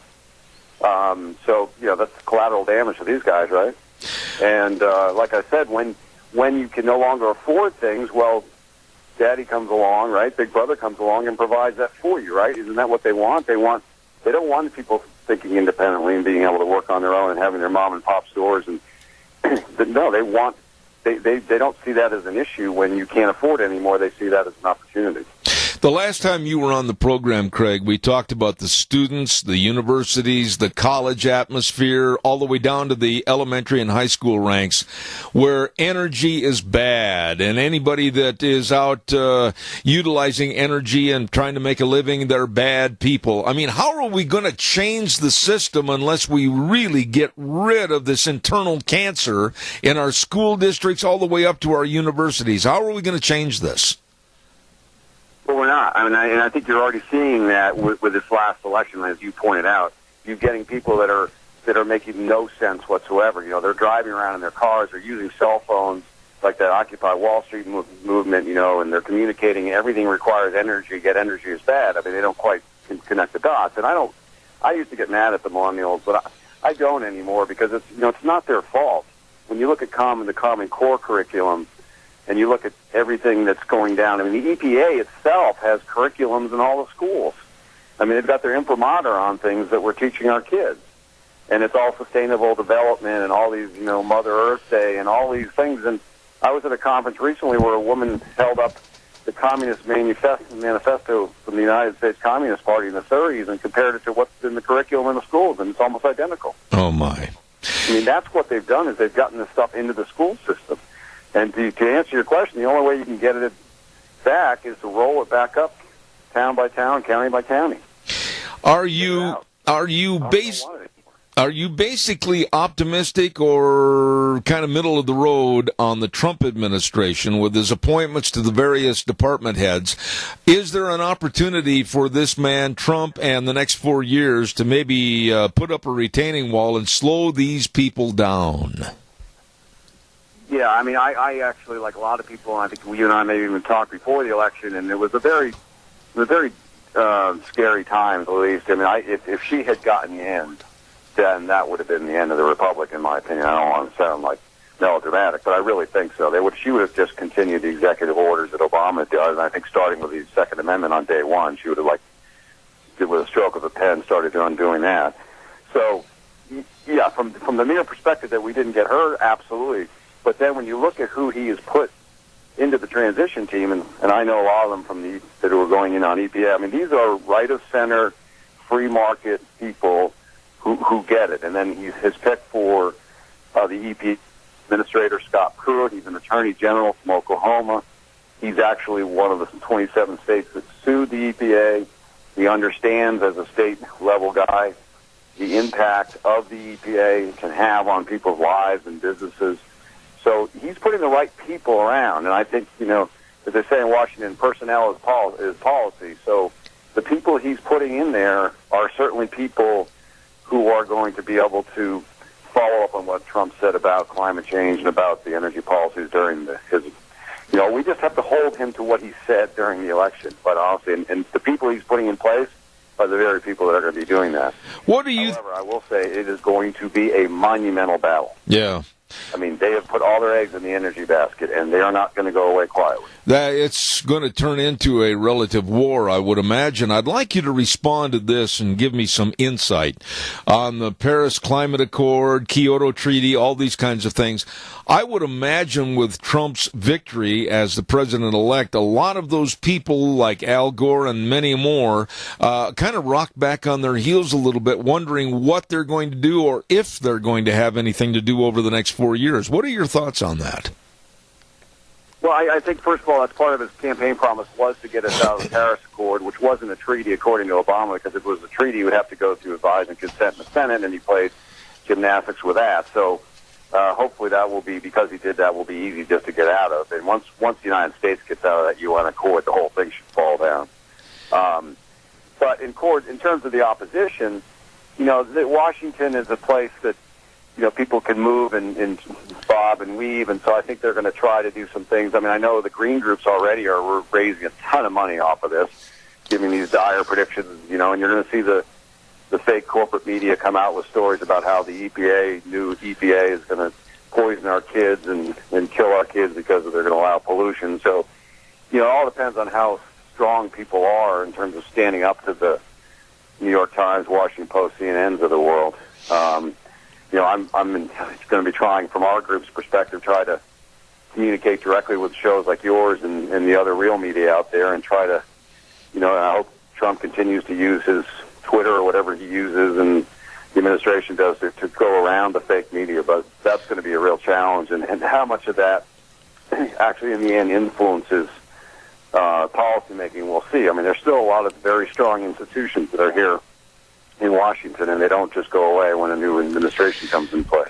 Craig, last thought here this morning. If you were to look into a crystal ball that would show you the future for the next 10 years about energy and energy usage, mom and dad getting up, going into work in the morning, driving separate vehicles, little Johnny getting on a school bus, going 10 miles into a school, how do you think energy usage is going to change in the next decade? Well, I think that's still to be determined, as we just laid out this monumental battle. Do we as Americans who are self-sufficient, do we allow us to continue to allow innovation and technology and the free market to develop and continue to develop the best energy system in the world? Or do we allow essentially the centralized control system that we discussed? Are they going to win out? Is it going to be this type of thing? And that is where you're going to see the battle. And so to answer your question, it all depends on who wins that war. And as I said, I think that's not just a war coming out of Washington. That has to be a war every local municipality, because these people have their tentacles reaching in everywhere.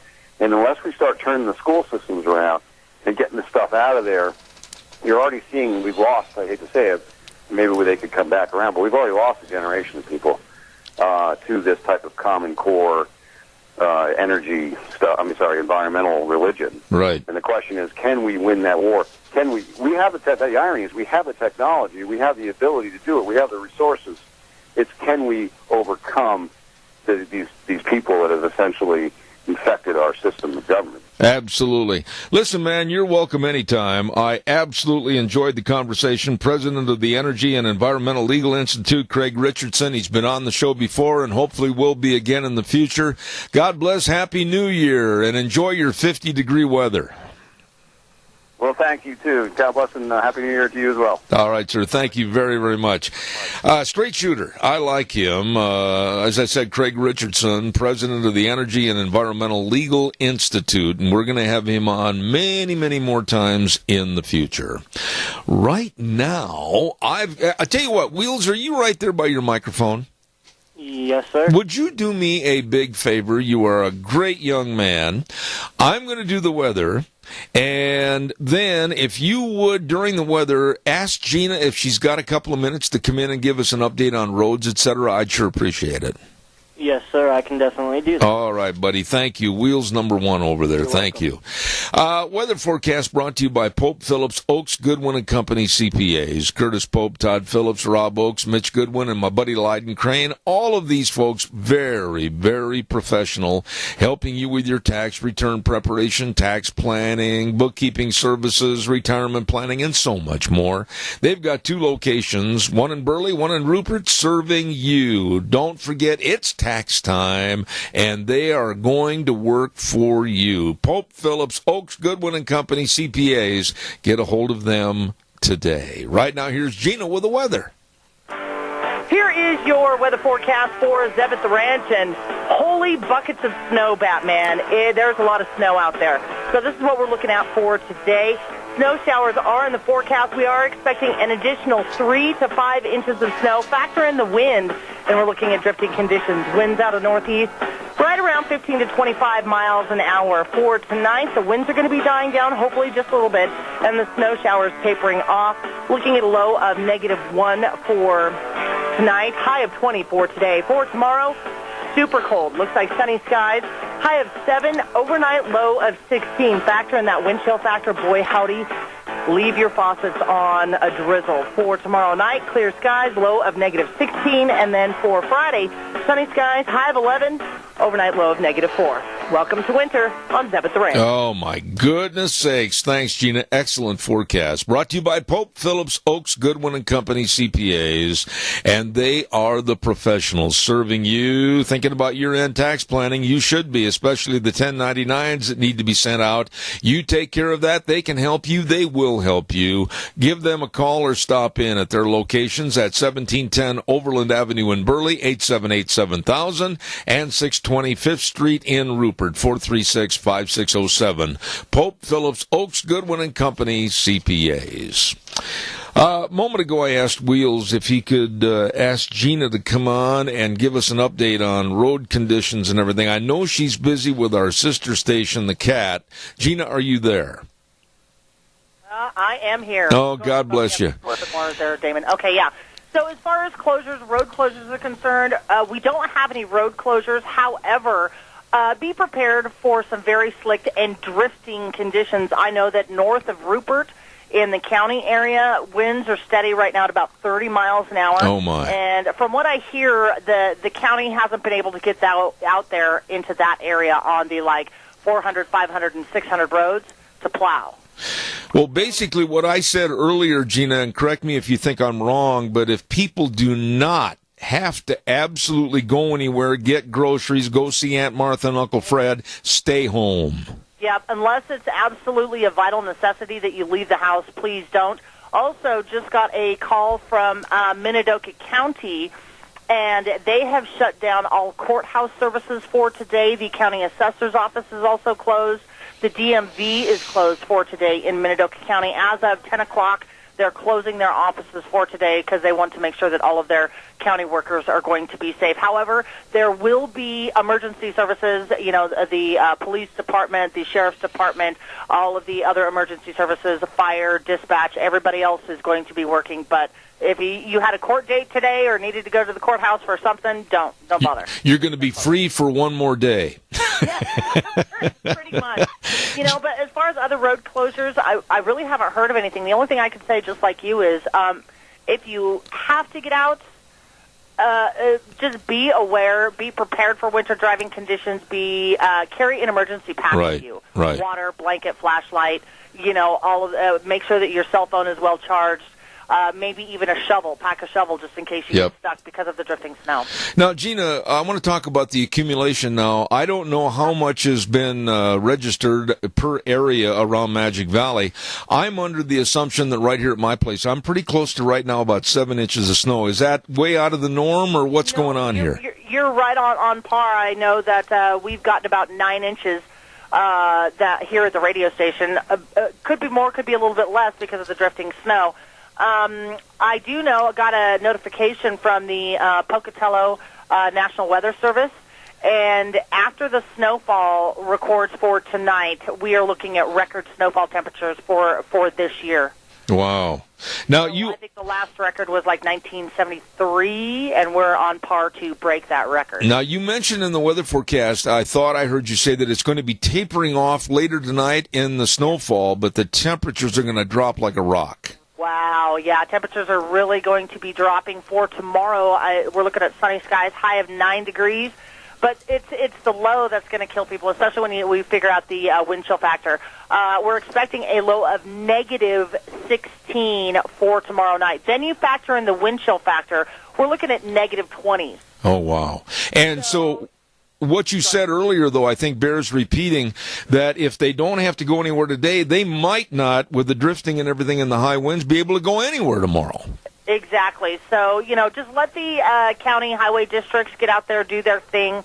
If you know somebody that has a snow plow, you might want to ask them to come and plow you out if possible. But if you don't have to leave anywhere, if it's not a life or death kind of a situation, then I would play it on the safe side. I wouldn't go anywhere. Of course, I had to come to work today because, we are part of the people that get the information out to everybody else. So road conditions as far as Rupert are concerned, not too bad. I've heard that Burley is actually pretty clear, but we're most concerned about the county roads and then the interstates. Listen, take care of my itty-bitty buddy over there, will you? Don't let him wheel himself into a snowdrift. No, he has somebody else drive him in, and then, of course, I'm making sure that everything else is cleared away for Mr. Wheel, so he's well taken care of. Gina, God bless you for everything you're doing over there. Thank you so much. You bet. All right. Gina Jameson, and I tell you what, she is a gold mine of information, and I thank her very much for coming on the program. Give us an update on the roads and the weather conditions. It's not going to be good out there, folks. I mean, no matter how you try to sugarcoat it, it ain't going to be nice. It's going to be doggone hard to get around anywhere, so don't. Try to stay home if you can. And we're going to have blowing and drifting conditions on the roads. Again, another negative. And then the severe cold is going to come in.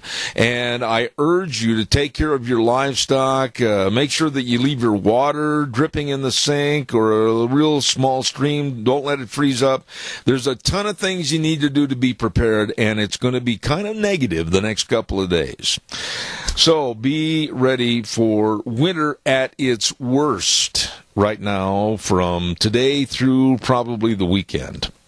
Okay, coming up next hour, I believe we're going to be talking to Joel Heward over at Hanson Mortuary. We've had some changes in staff and changes in people coming on the program this morning.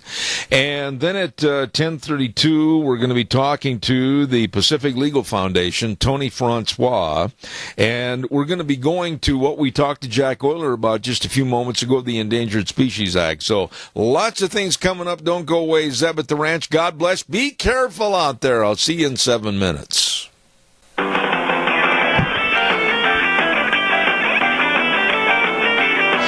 Oh my goodness, it is not nice outside, and I urge all of you to, if you are driving, you have a destination point, get there and kind of hole up there until the snow stops or whatever. Please, please, I beg you to be careful out there. The roads are not good, the snow conditions, the cold, everything. Be very winter cautious and careful.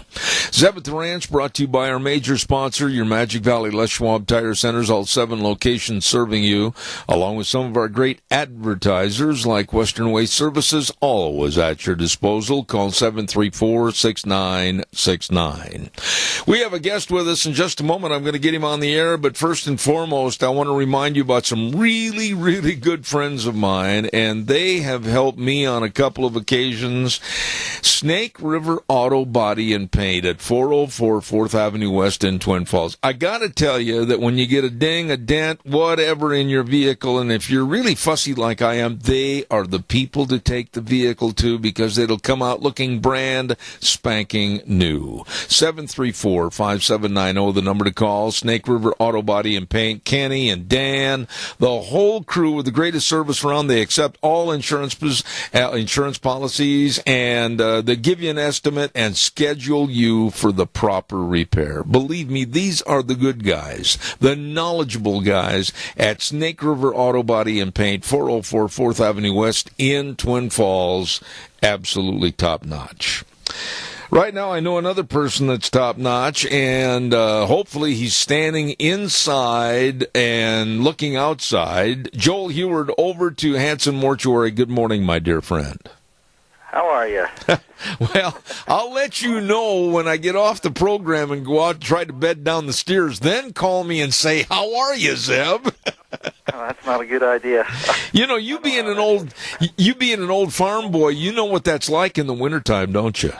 Yes, I do. Yep. Well, now, It's a rough time of year. It is a rough time, but, I really implore people to take care of their livestock under these conditions. But, we have to take care of ourselves.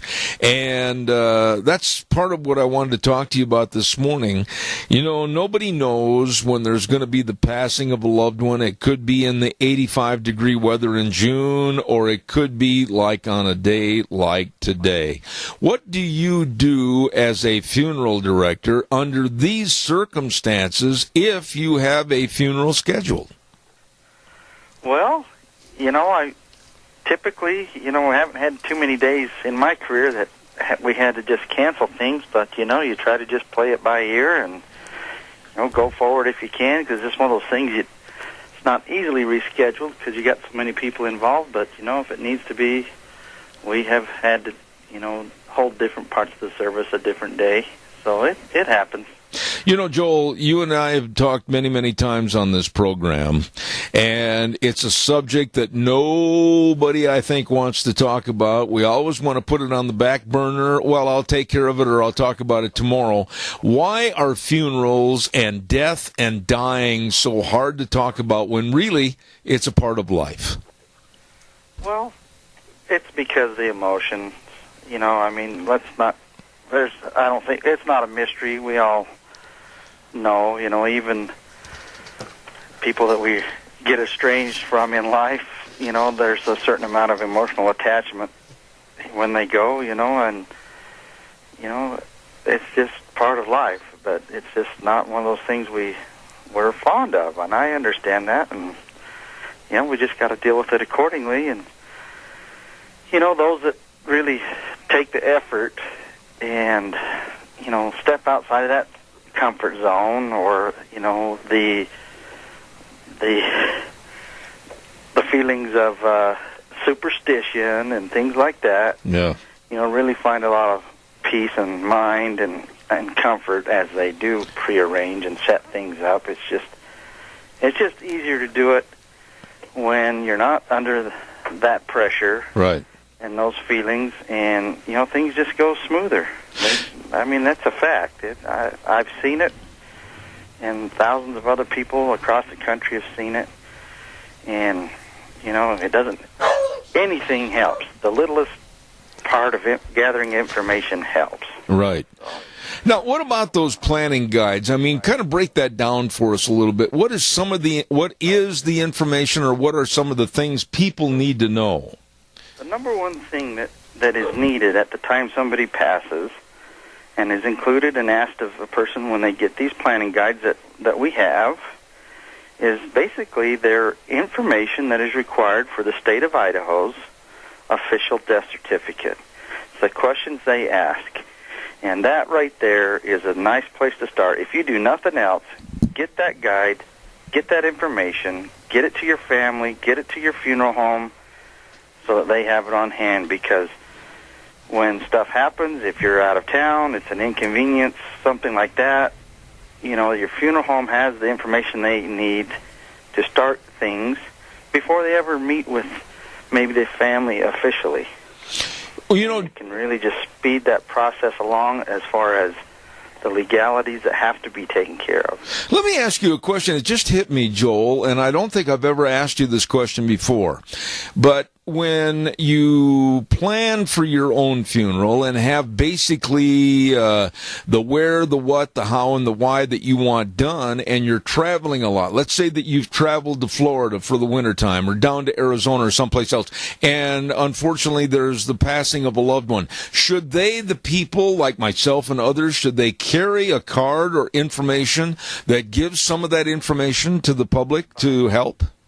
By all means, and I have those available as well. But in addition to that, since you've kind of brought it up, it's a product that we offer in addition to our regular prearrangement for people that do travel a lot, and it's a $300 one-time payment for a policy. It's just a travel insurance.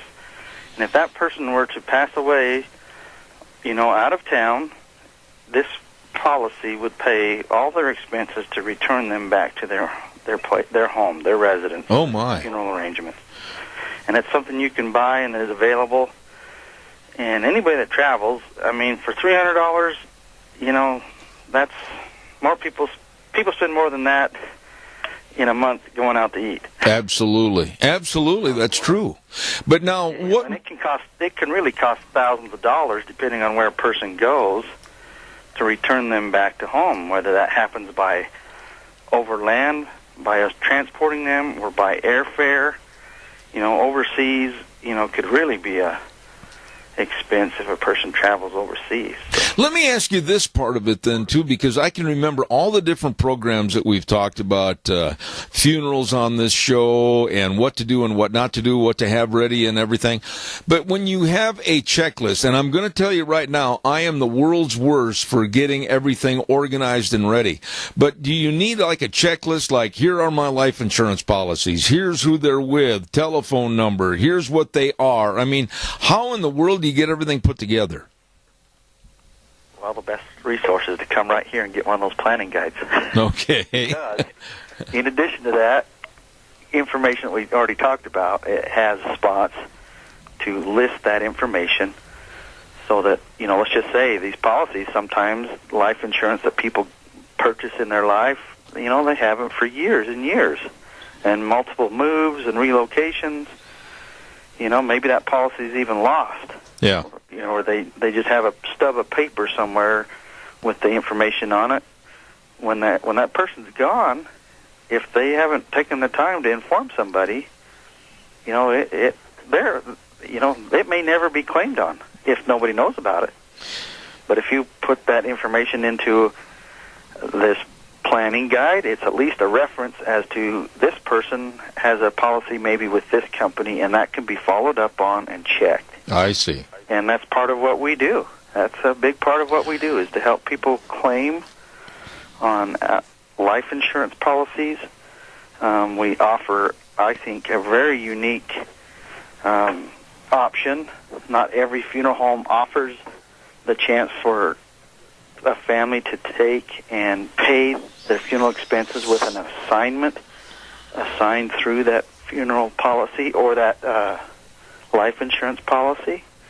And that can take 30, 60 days, depending on how the paperwork happens and how quick things proceed. Yeah. But that leaves that family without that worry. They're able to proceed with services without, technically paying ahead of time. They can wait for that insurance to process. I was talking to my aunt the other day back in Wisconsin, and we were exchanging Merry Christmas and New Year's wishes, and we got on this subject. And she had mentioned to me about a neighbor that had passed away, and they had paid for their funerals and paid for everything with a funeral home, and the funeral home went out of business. What happens in that case to the money and all the scenario of the situation to be taken care of?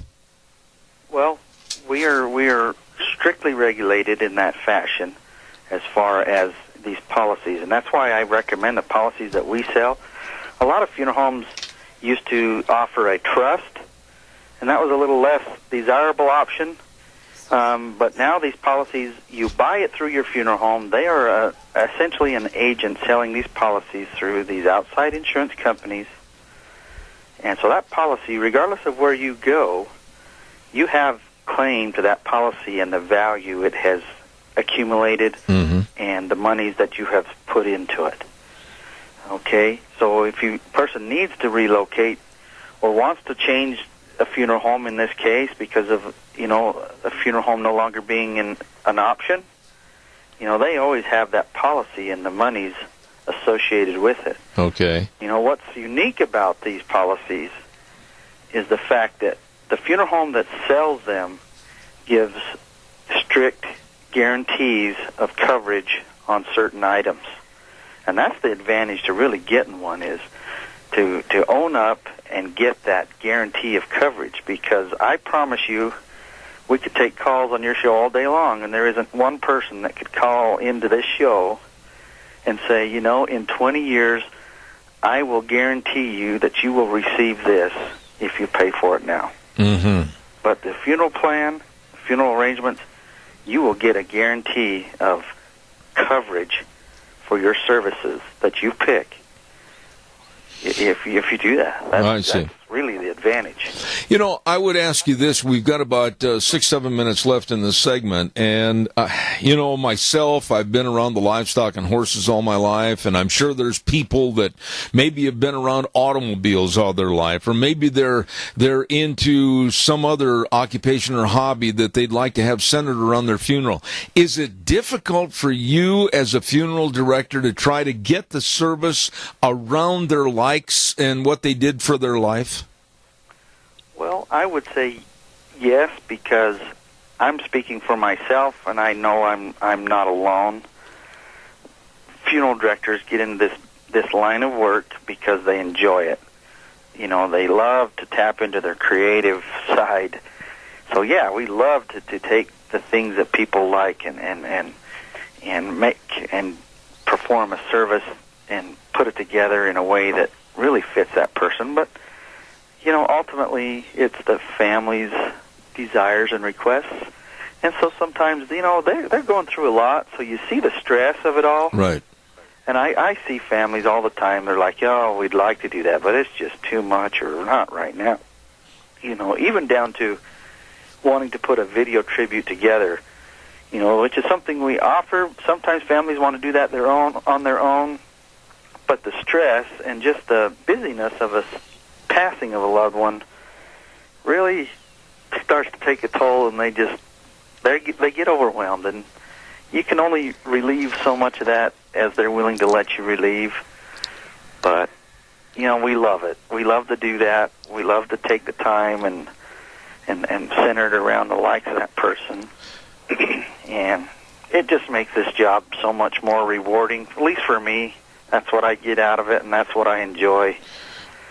I love serving my little town here in my community that I grew up in and been around, because I feel connected, and I think I have a great feel as to what people would want and what they would like. Joel, though, it could happen, and maybe it has happened on numerous occasions, to where you will have, possibly on the schedule, maybe 2-3 funerals or more scheduled in the same area of time.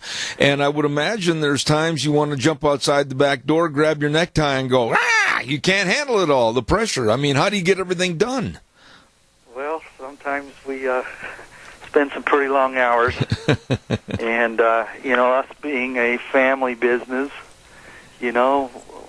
my boys are getting bigger, and they help a lot, and me and my wife have laughed at times when we were having those busy spells of a lot of people passing away. The little ones come down to the office at falling asleep on the floor at 9 o'clock at night, and things like that.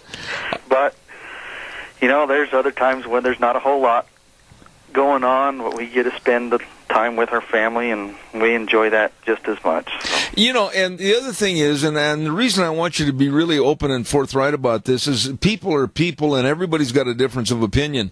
I would imagine for those that have not pre-planned their funerals, you get the family all in one room, you could end up being a boxing referee or not. Am I wrong? Well, I've gotten pretty good at it, I would say. No, most people are pretty civil. You know, when I just share a little story. When I was in Arizona going to school, I worked for a wonderful guy, very experienced in what he did, but he mostly serviced other funeral homes, you know, in our trade, and occasionally he was asked by someone to perform funerals, so his skills as far as working with families were a little less polished, or he just didn't care about having to deal with the fights or the disagreements. And I just remember hearing him one day ask a family to leave until they got things sorted out, and if they wanted to come back, to please come back, but he didn't have to deal with that himself. And I remember thinking, wow, at that time I had been an apprentice for Hanson's, and I thought, wow, that's not how we would have handled things back home. But yeah. It was fun. I learned a lot from that guy. He made me a lot better embalmer, and, you know, just taught some skills that were, you know, far advanced for what I had been experienced, even at school at the time, you know, that he had done it a long time and was very knowledgeable. You know, one of the things I say when I do your ad, and I'd like you to elaborate on this in the time remaining, is that if there's a family situation to where they can't make it in, it's in an area, maybe in another town or a rural area, you and your family and staff, you said that you will go visit with them on their location. Is that correct? We sure will. That's just something that we can do. Things have changed in the funeral industry. There's a lot more options as far as what I can bring and show people.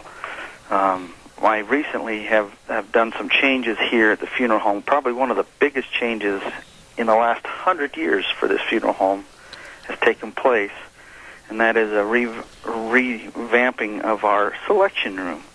And with that revamping, you know, I have access to my selection room via, you know, an iPad, tablets, things that I can show that way, so it makes it easier for people that aren't able to come in or are, you know, some distance away from here. You know, yeah, the funeral home as a location is important, but really what's important is that person's hometown, that person's home location. That's where the services are most likely to be held, and where it would most likely make sense for that person to hold services nearby. You know, that's something I'm very adapted to.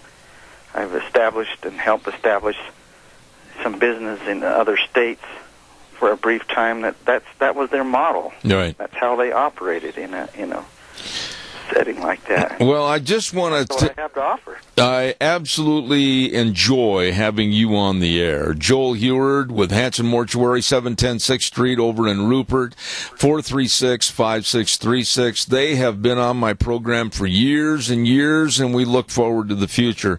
Joel, get out there and shovel some snow. Have a great day. God bless you, and Happy New Year. Snow day, and the boys have been at it all morning, and I've been kind of armchair quarterbacking how I want that snow removed today. That's exactly the best way to do it, with a cup of hot chocolate, my friend. God bless you, and thanks for being on the program. All right, thank you. Thank you, sir. Joel Heward with Hanson Mortuary at 710 6th Street in Rupert. Very interesting, very informative, for information that all of us need to know. I want to take a little time here. First of all, I welcome back our dear friends at Lee's Furniture, Floors and More at 459 Overland and Burley. They're having a great big inventory crunch. That's right, a clearance sale. You can save up to 75% store-wide. 75%? Well, you better get up there and check it out. If you want a mattress, they've got a great, a wide array of different mattresses for you. Better sleeping. And, of course, all your furniture. Don't forget they've got sectionals at just $7.89. Reclining sofa and love seats, $14.99. They are remodeling, too, by the way. If you're remodeling your home, it just got a lot easier and less expensive. All you have to do is go in and check out all the great furniture buys at Lee's Furniture, Floors, and More. And all the flooring options, too. Oh, my goodness, it's time to remodel your home for next year. And these folks can help help. Lee's Furniture, Floors, and more at 459 Overland in Burley. You stop in and see them today. Want to kind of recount or redo some of the information that we've had this morning. All, as you know, the schools are closed. I mean, you can look outside the window and say, duh, I understand that. But I also want to reiterate what Gina said a few moments ago. Some of the governmental and county government buildings are closed, etc. I would suggest before you go anywhere, do anything, call, please, and find out what's happening. The roads have very, very bad conditions with the snow and also the black ice. And as we reported earlier, the Idaho State Police reported many slide-offs and various accidents around the area. So please, I'd like to say this one more time. If you don't have to go anywhere, it's not a necessity, don't. Leave the car in the garage or in the carport, whatever, and just stay in the house and just sit back and look out the window, because it's a lot safer inside the house than it is outside. And for those that have livestock and those that have dogs or whatever outside, please take the time and the effort today to make sure that they are somewhat protected from the elements, whether it's with a lot more straw in the dog kennel or straw down your steers, your horses, whatever. Make sure that they've maybe got some protection away from the wind, etc., because it's not only going to snow all day, but it's going to get doggone cold over the next couple of days with, in the evening, sub-zero temperatures. So protect your livestock and protect you if you are traveling someplace. Make sure that you have the security and knowledge that you've got in your vehicle what you might need in case you get stuck, there's a slide off, whatever. Extra warm clothing, water, food, lights, flashlights, everything. Make sure that you're protected if you do have to travel. If not, stay in the house, listen to the radio. Good idea. Right now, we're going to send it over to our main studios for this break, and we'll be coming back in just a few moments with Tony Francois with the Pacific Legal Foundation. Don't you go away. And now, back to Zeb at the Ranch on AM 1230 KBAR. To reach Zeb, call 436-2244 or toll free 1-866-927-4587. And now, here is Zeb Bell. Oh, my goodness. Snow, and cold coming, so be careful out there. Zeb at the Ranch, and we're in our last half hour, and I've really been looking forward to this segment. I had this gentleman on my program a couple of times before this, and he's with the Pacific Legal Foundation. And Tony Francois, Senior Staff Attorney, good morning, sir. How are you? I'm good today. How are you doing, Zeb? Happy New Year. Well, Happy New Year up to a point. Now, 916 area code, where are you calling in from? Sacramento, in Central California. Why in the world did you send us all this snow and severe cold? What's it doing down there? Well, it's actually been raining a fair amount over the last week, and at least for Northern California, relatively cold, although not snow and not freezing temperatures. Believe me, we could use it in the Sierras, and the rain we're getting right now is a welcome reprieve from several years of drought.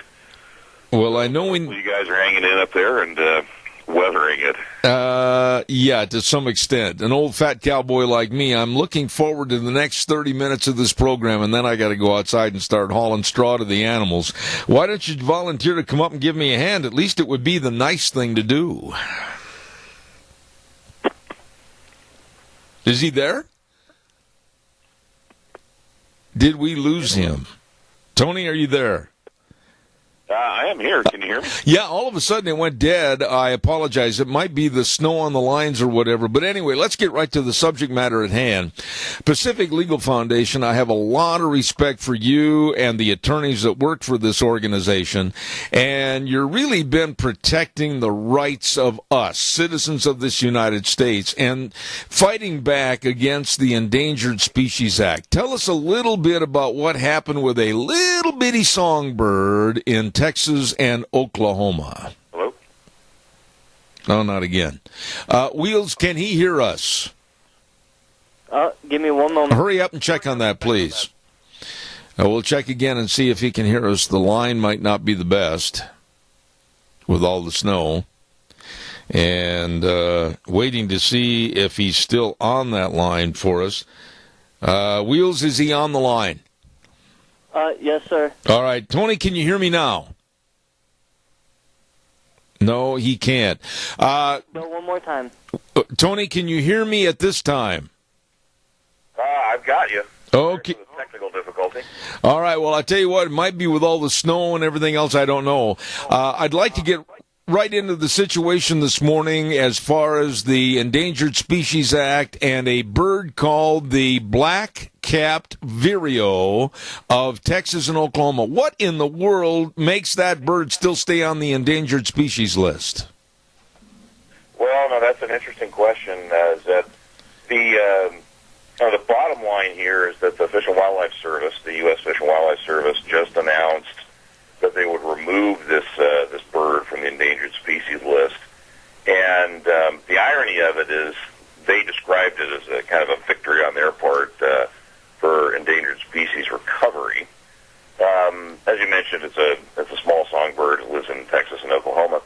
But the service has actually known for 10 years that this particular songbird is not endangered.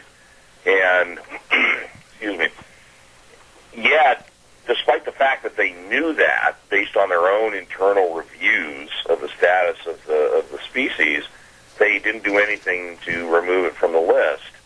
So we had to take several steps, including a petition to the Fish and Wildlife Service and then 2 separate lawsuits, to get them to simply do what they said should be done, which is remove it from the endangered species list.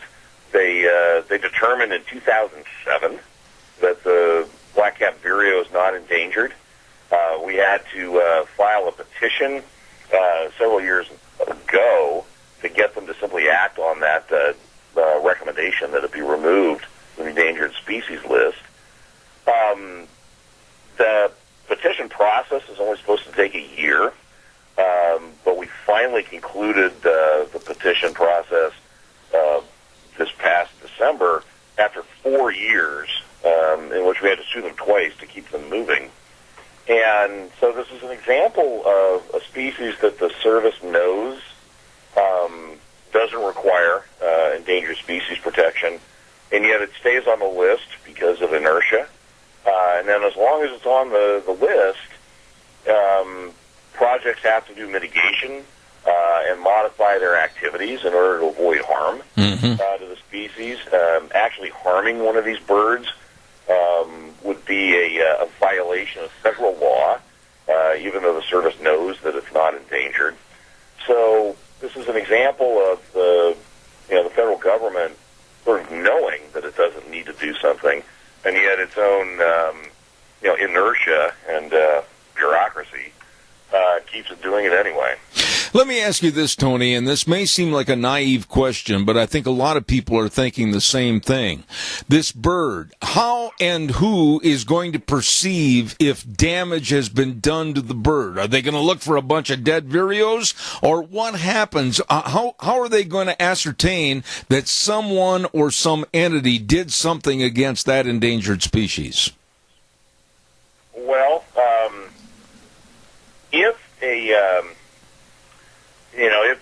if a harmed animal were found, for example, then the government might investigate, excuse me, how that was done. Typically, though, this prohibition on harm or take to endangered wildlife comes into play whenever you need a permit or funding, either directly from the federal government or if you need a permit from a state agency that either cooperates with or receives some funding from the federal government. That permit then is going to get restricted in order to avoid any potential harm to endangered species that the project might impact, as well as to their habitat, even if the animals themselves aren't present. So it's frequently in the permitting for various types of projects and ongoing activities where the prohibition on take of endangered species, limits people's activities. Right. And so, that's an example of how, for a decade now, there are, for example, there are a variety of what are called habitat conservation plans in Texas and Oklahoma that include mitigation measures for any type of project to protect these birds, even though they don't need protection. If they had delisted it 10 years ago, that's a decade worth of mitigation and other activity that would have not been necessary, saving people money and time and hassle in going on with their projects, whether that's development projects or farming and ranching, infrastructure projects. All those things can be held up and limited by endangered species listing. Let me say this, and I hope you're not offended being a lawyer when I say this, so bear with me. But the Endangered Species Act and the protection it provides to whether it's the wolves or whether it's the spotted owl or this bird, the viro, basically it has created a corporate welfare program for the lawyers and the environmental groups to stay in business and garner a lot more money into their pockets. Would you agree with that? Largely. I mean, there have been a few significant success stories with the Endangered Species Act. People think about the bald eagle and the California condor and, and a couple of other sort of high-profile, animals that would be good to make sure that we've got going into the future.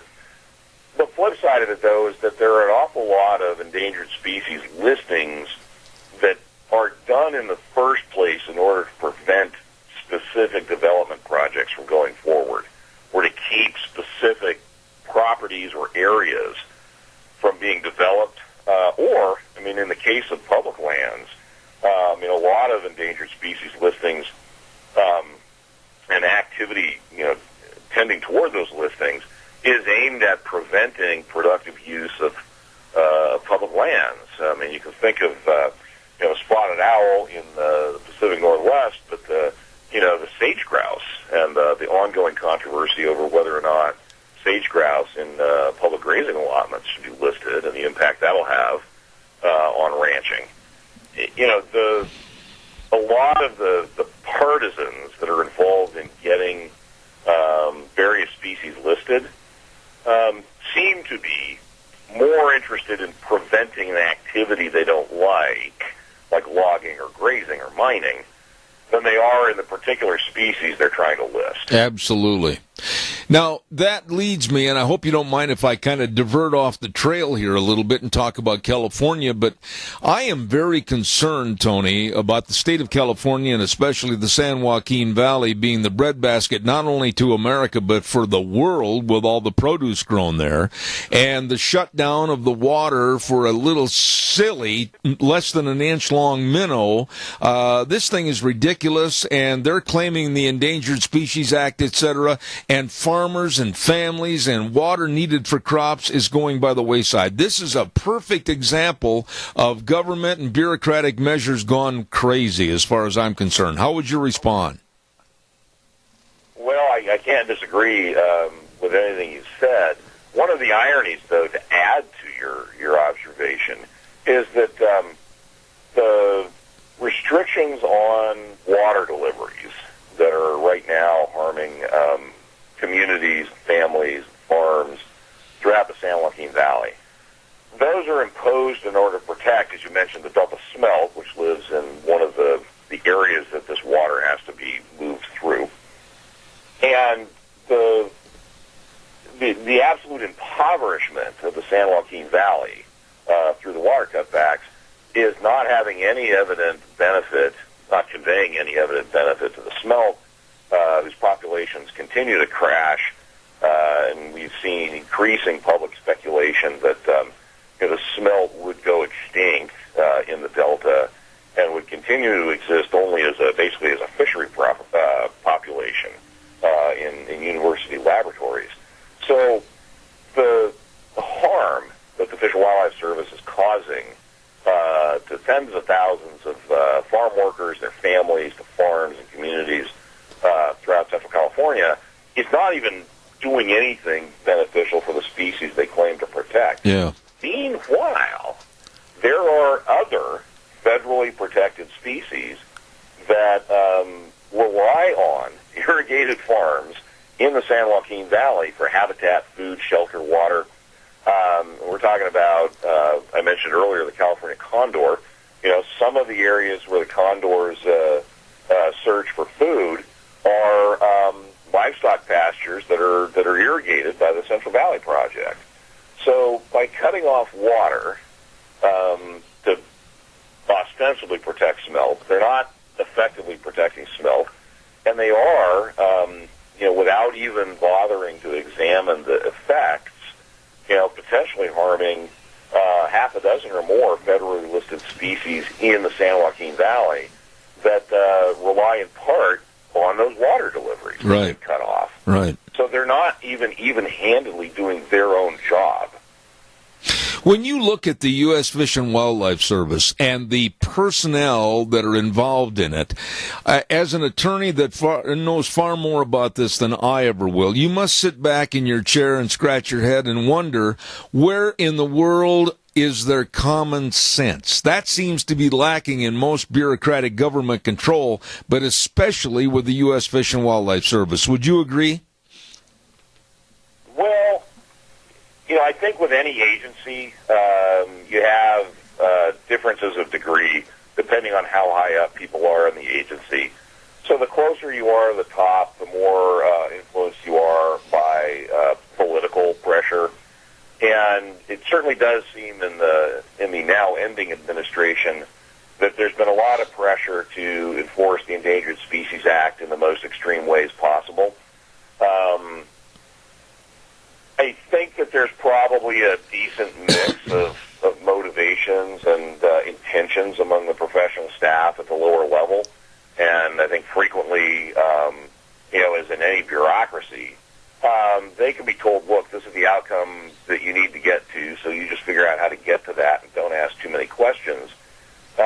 It does seem like the service, along with a lot of federal agencies, would benefit from whistleblowers. I mean, agency staff that would just, come out in public maybe when they retire and say, look, a lot of these things, turns out they're political. They're not scientific. That said, I think the younger generations of federal agency staff, by their educational background, and they're less and less likely, I've seen this in particular with some of the natural resource agencies, like the Forest Service and the Bureau of Land Management, they're much and much less likely to have family or other connections to the resource industries that rely on the lands that they manage. Mm-hmm. And so they're less able to appreciate the harm that they do with bad decisions, and less likely to be sympathetic to families and communities that rely on these lands. One final thought, Tony, and I'm almost out of time, but with the new administration, with the Trump administration, new Department of Interior, et cetera, right on down the line, are you looking for a more relaxed or a more common sense approach from this administration that might make it easier for the communities and people that use the land to make a living? Well, I think there's a fundamental reassessment that needs to be made of the way that laws like the Endangered Species Act affect communities and families and businesses in the Mountain West region. And I think it's useful to think of whatever you think of the president-elect's campaign and his priorities and, his plans. I mean, it's very clear that he connected with large numbers of voters in the Great Lakes area who have experienced being left behind economically as our national policy is more and more oriented towards internationalism and global trade, and and that they've basically been sacrificed for, in their view, more elite goals or more important goals, like international trade. I think that it's critical for the incoming administration to assess and understand how communities and families and businesses in the Mountain West have been subject to the same effect, only in this case it's not trade that's harmed these communities and families. It's environmental policy. Right. And it is similarly, an elite coastal priority to which the actual livelihoods and needs of these families and communities has been subordinated. And so it's all well and good for politicians, on the east and west coasts to demand that we have, rigorous environmental protection. But I don't think they understand, or care perhaps, what the impact of that is on real people and their livelihoods. And that's, I think, what the new administration really needs to do is understand and then act on that understanding that the situation in the Mountain West vis-a-vis the Endangered Species Act is very similar to the situation in the Rust Belt and the Great Lakes area with respect to trade and industrial policy. Absolutely. I'll tell you, folks, I'm very, very proud to have these folks on my program with the Pacific Legal Foundation, the country's leading property rights defense organization, senior staff attorney Tony Francois. Tony, God bless. Happy New Year. Please come back soon. We'd be more than happy to, and in the meantime, people can check out our website if they want more information at pacificlegal.org. Thanks very much. All right. God bless you, sir. Thank you very, very much. Very interesting man and very knowledgeable, and I appreciate him. Tony Francois with the Pacific Legal Foundation. Excellent, folks. Excellent. Holy cow. Wheels is sitting over there, and he's spinning his wheels in the snow saying, Zeb, we got a weather forecast to get on. Yes, we do. And the weather is brought to you by our friends at Scarro's Meats. Don Scarrow and the rest of the crew at 331 North Road, Jerome. Number to call, 324-7657. They are changing the way we eat, one delicious bite at a time. Have you had or tried that oven-ready marinated prime rib? Oh, my. I would love to be snowbound with a complete prime rib all for myself. It's delicious. Check out all the delicious meats at Scarro's Meats. 331 North Road, Jerome, 324-7657. Right now, here's Gina with the weather. Here is your weather forecast for Zeb at the Ranch, and holy buckets of snow, Batman. There's a lot of snow out there. So this is what we're looking out for today. Snow showers are in the forecast. We are expecting an additional 3 to 5 inches of snow. Factor in the wind, and we're looking at drifting conditions. Winds out of northeast, right around 15 to 25 miles an hour. For tonight, the winds are going to be dying down, hopefully just a little bit, and the snow showers tapering off. Looking at a low of -1 for tonight, high of 20 for today. For tomorrow, super cold. Looks like sunny skies. High of 7, overnight low of 16. Factor in that wind chill factor. Boy, howdy.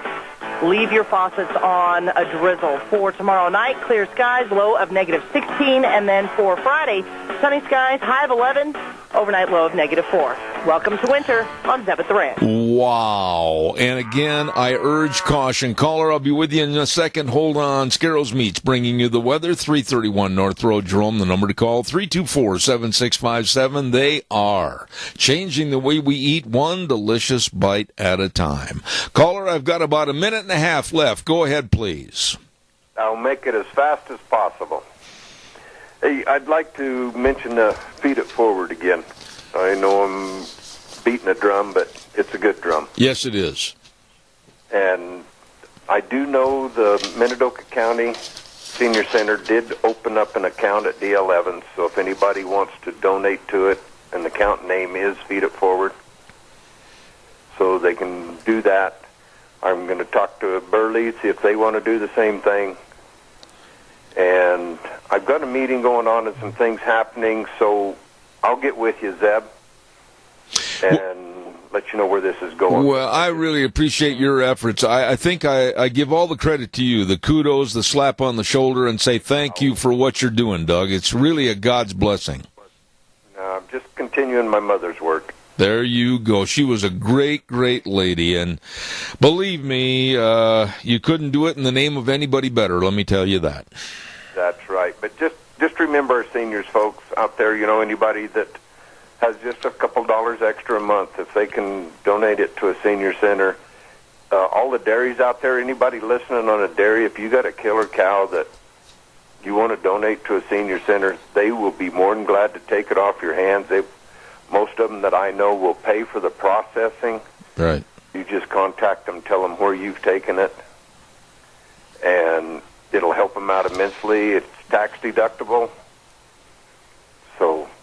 All right, my friend. Well, I was wondering where you were at this morning. For heaven's sakes, you haven't called until the last 2 minutes of the program, and I want that corrected tomorrow, or I'm going to take your gold star off the wall. Well, I was waiting for you to come shovel out my driveway, but... You put your hands in your pockets and sit back and enjoy, because it's going to be a while. Hey, God bless you, man. Thanks. God bless. All right, take care, Doug. Thank you so much. Hey, don't forget, with the snow and the ice and the yuck and the muck, I hope you have your traction tires on your vehicle right now. If not, please get into your Magic Valley Les Schwab Tire Centers and let them help. Oh, my goodness, they've got all the traction tires for your cars, your pickups, your SUVs. I mean, please don't put it off. And don't forget, you heard the weather forecast. It is going to get extremely cold over the next couple of days, way down below zero. Have them check your battery and make sure that it's going to be sufficient enough. If not, they've got the best and brand new batteries to start your four-wheel wonder. They've got all the tire chains. They've got the best in brake service, shocks and struts, everything right there at all 7 locations. Service reigns supreme. Your Magic Valley Les Schwab Tire Centers with Lane and Rupert, Dave on Blue Lakes and Twin, Mike and Buell, Mike and Jerome, the Twist family in Paul, Daniel on Poline in Twin Falls, and my buddy Randy on Overland in Burley. Yep, the best. Your Magic Valley Les Schwab Tire Centers. I want to leave right now and urge you to be careful. If you're out shoveling snow, give yourself a break every maybe 30 seconds. Stand up, take a couple of big breaths of fresh air. Don't overdo. Be careful. Look out for all the exposure to the elements. Try to stay warm. Make sure your livestock's taken care of. But most of all, just be careful out there, okay? We'll be back tomorrow morning at 8:06. Zeb at the Ranch right here on KBAR 1230, streaming live on the internet all over the world, zebbell.com. And until tomorrow morning at 8:06, Wheels, you be careful out there. I'll come over and whoop you. We'll see you tomorrow morning at 8:06.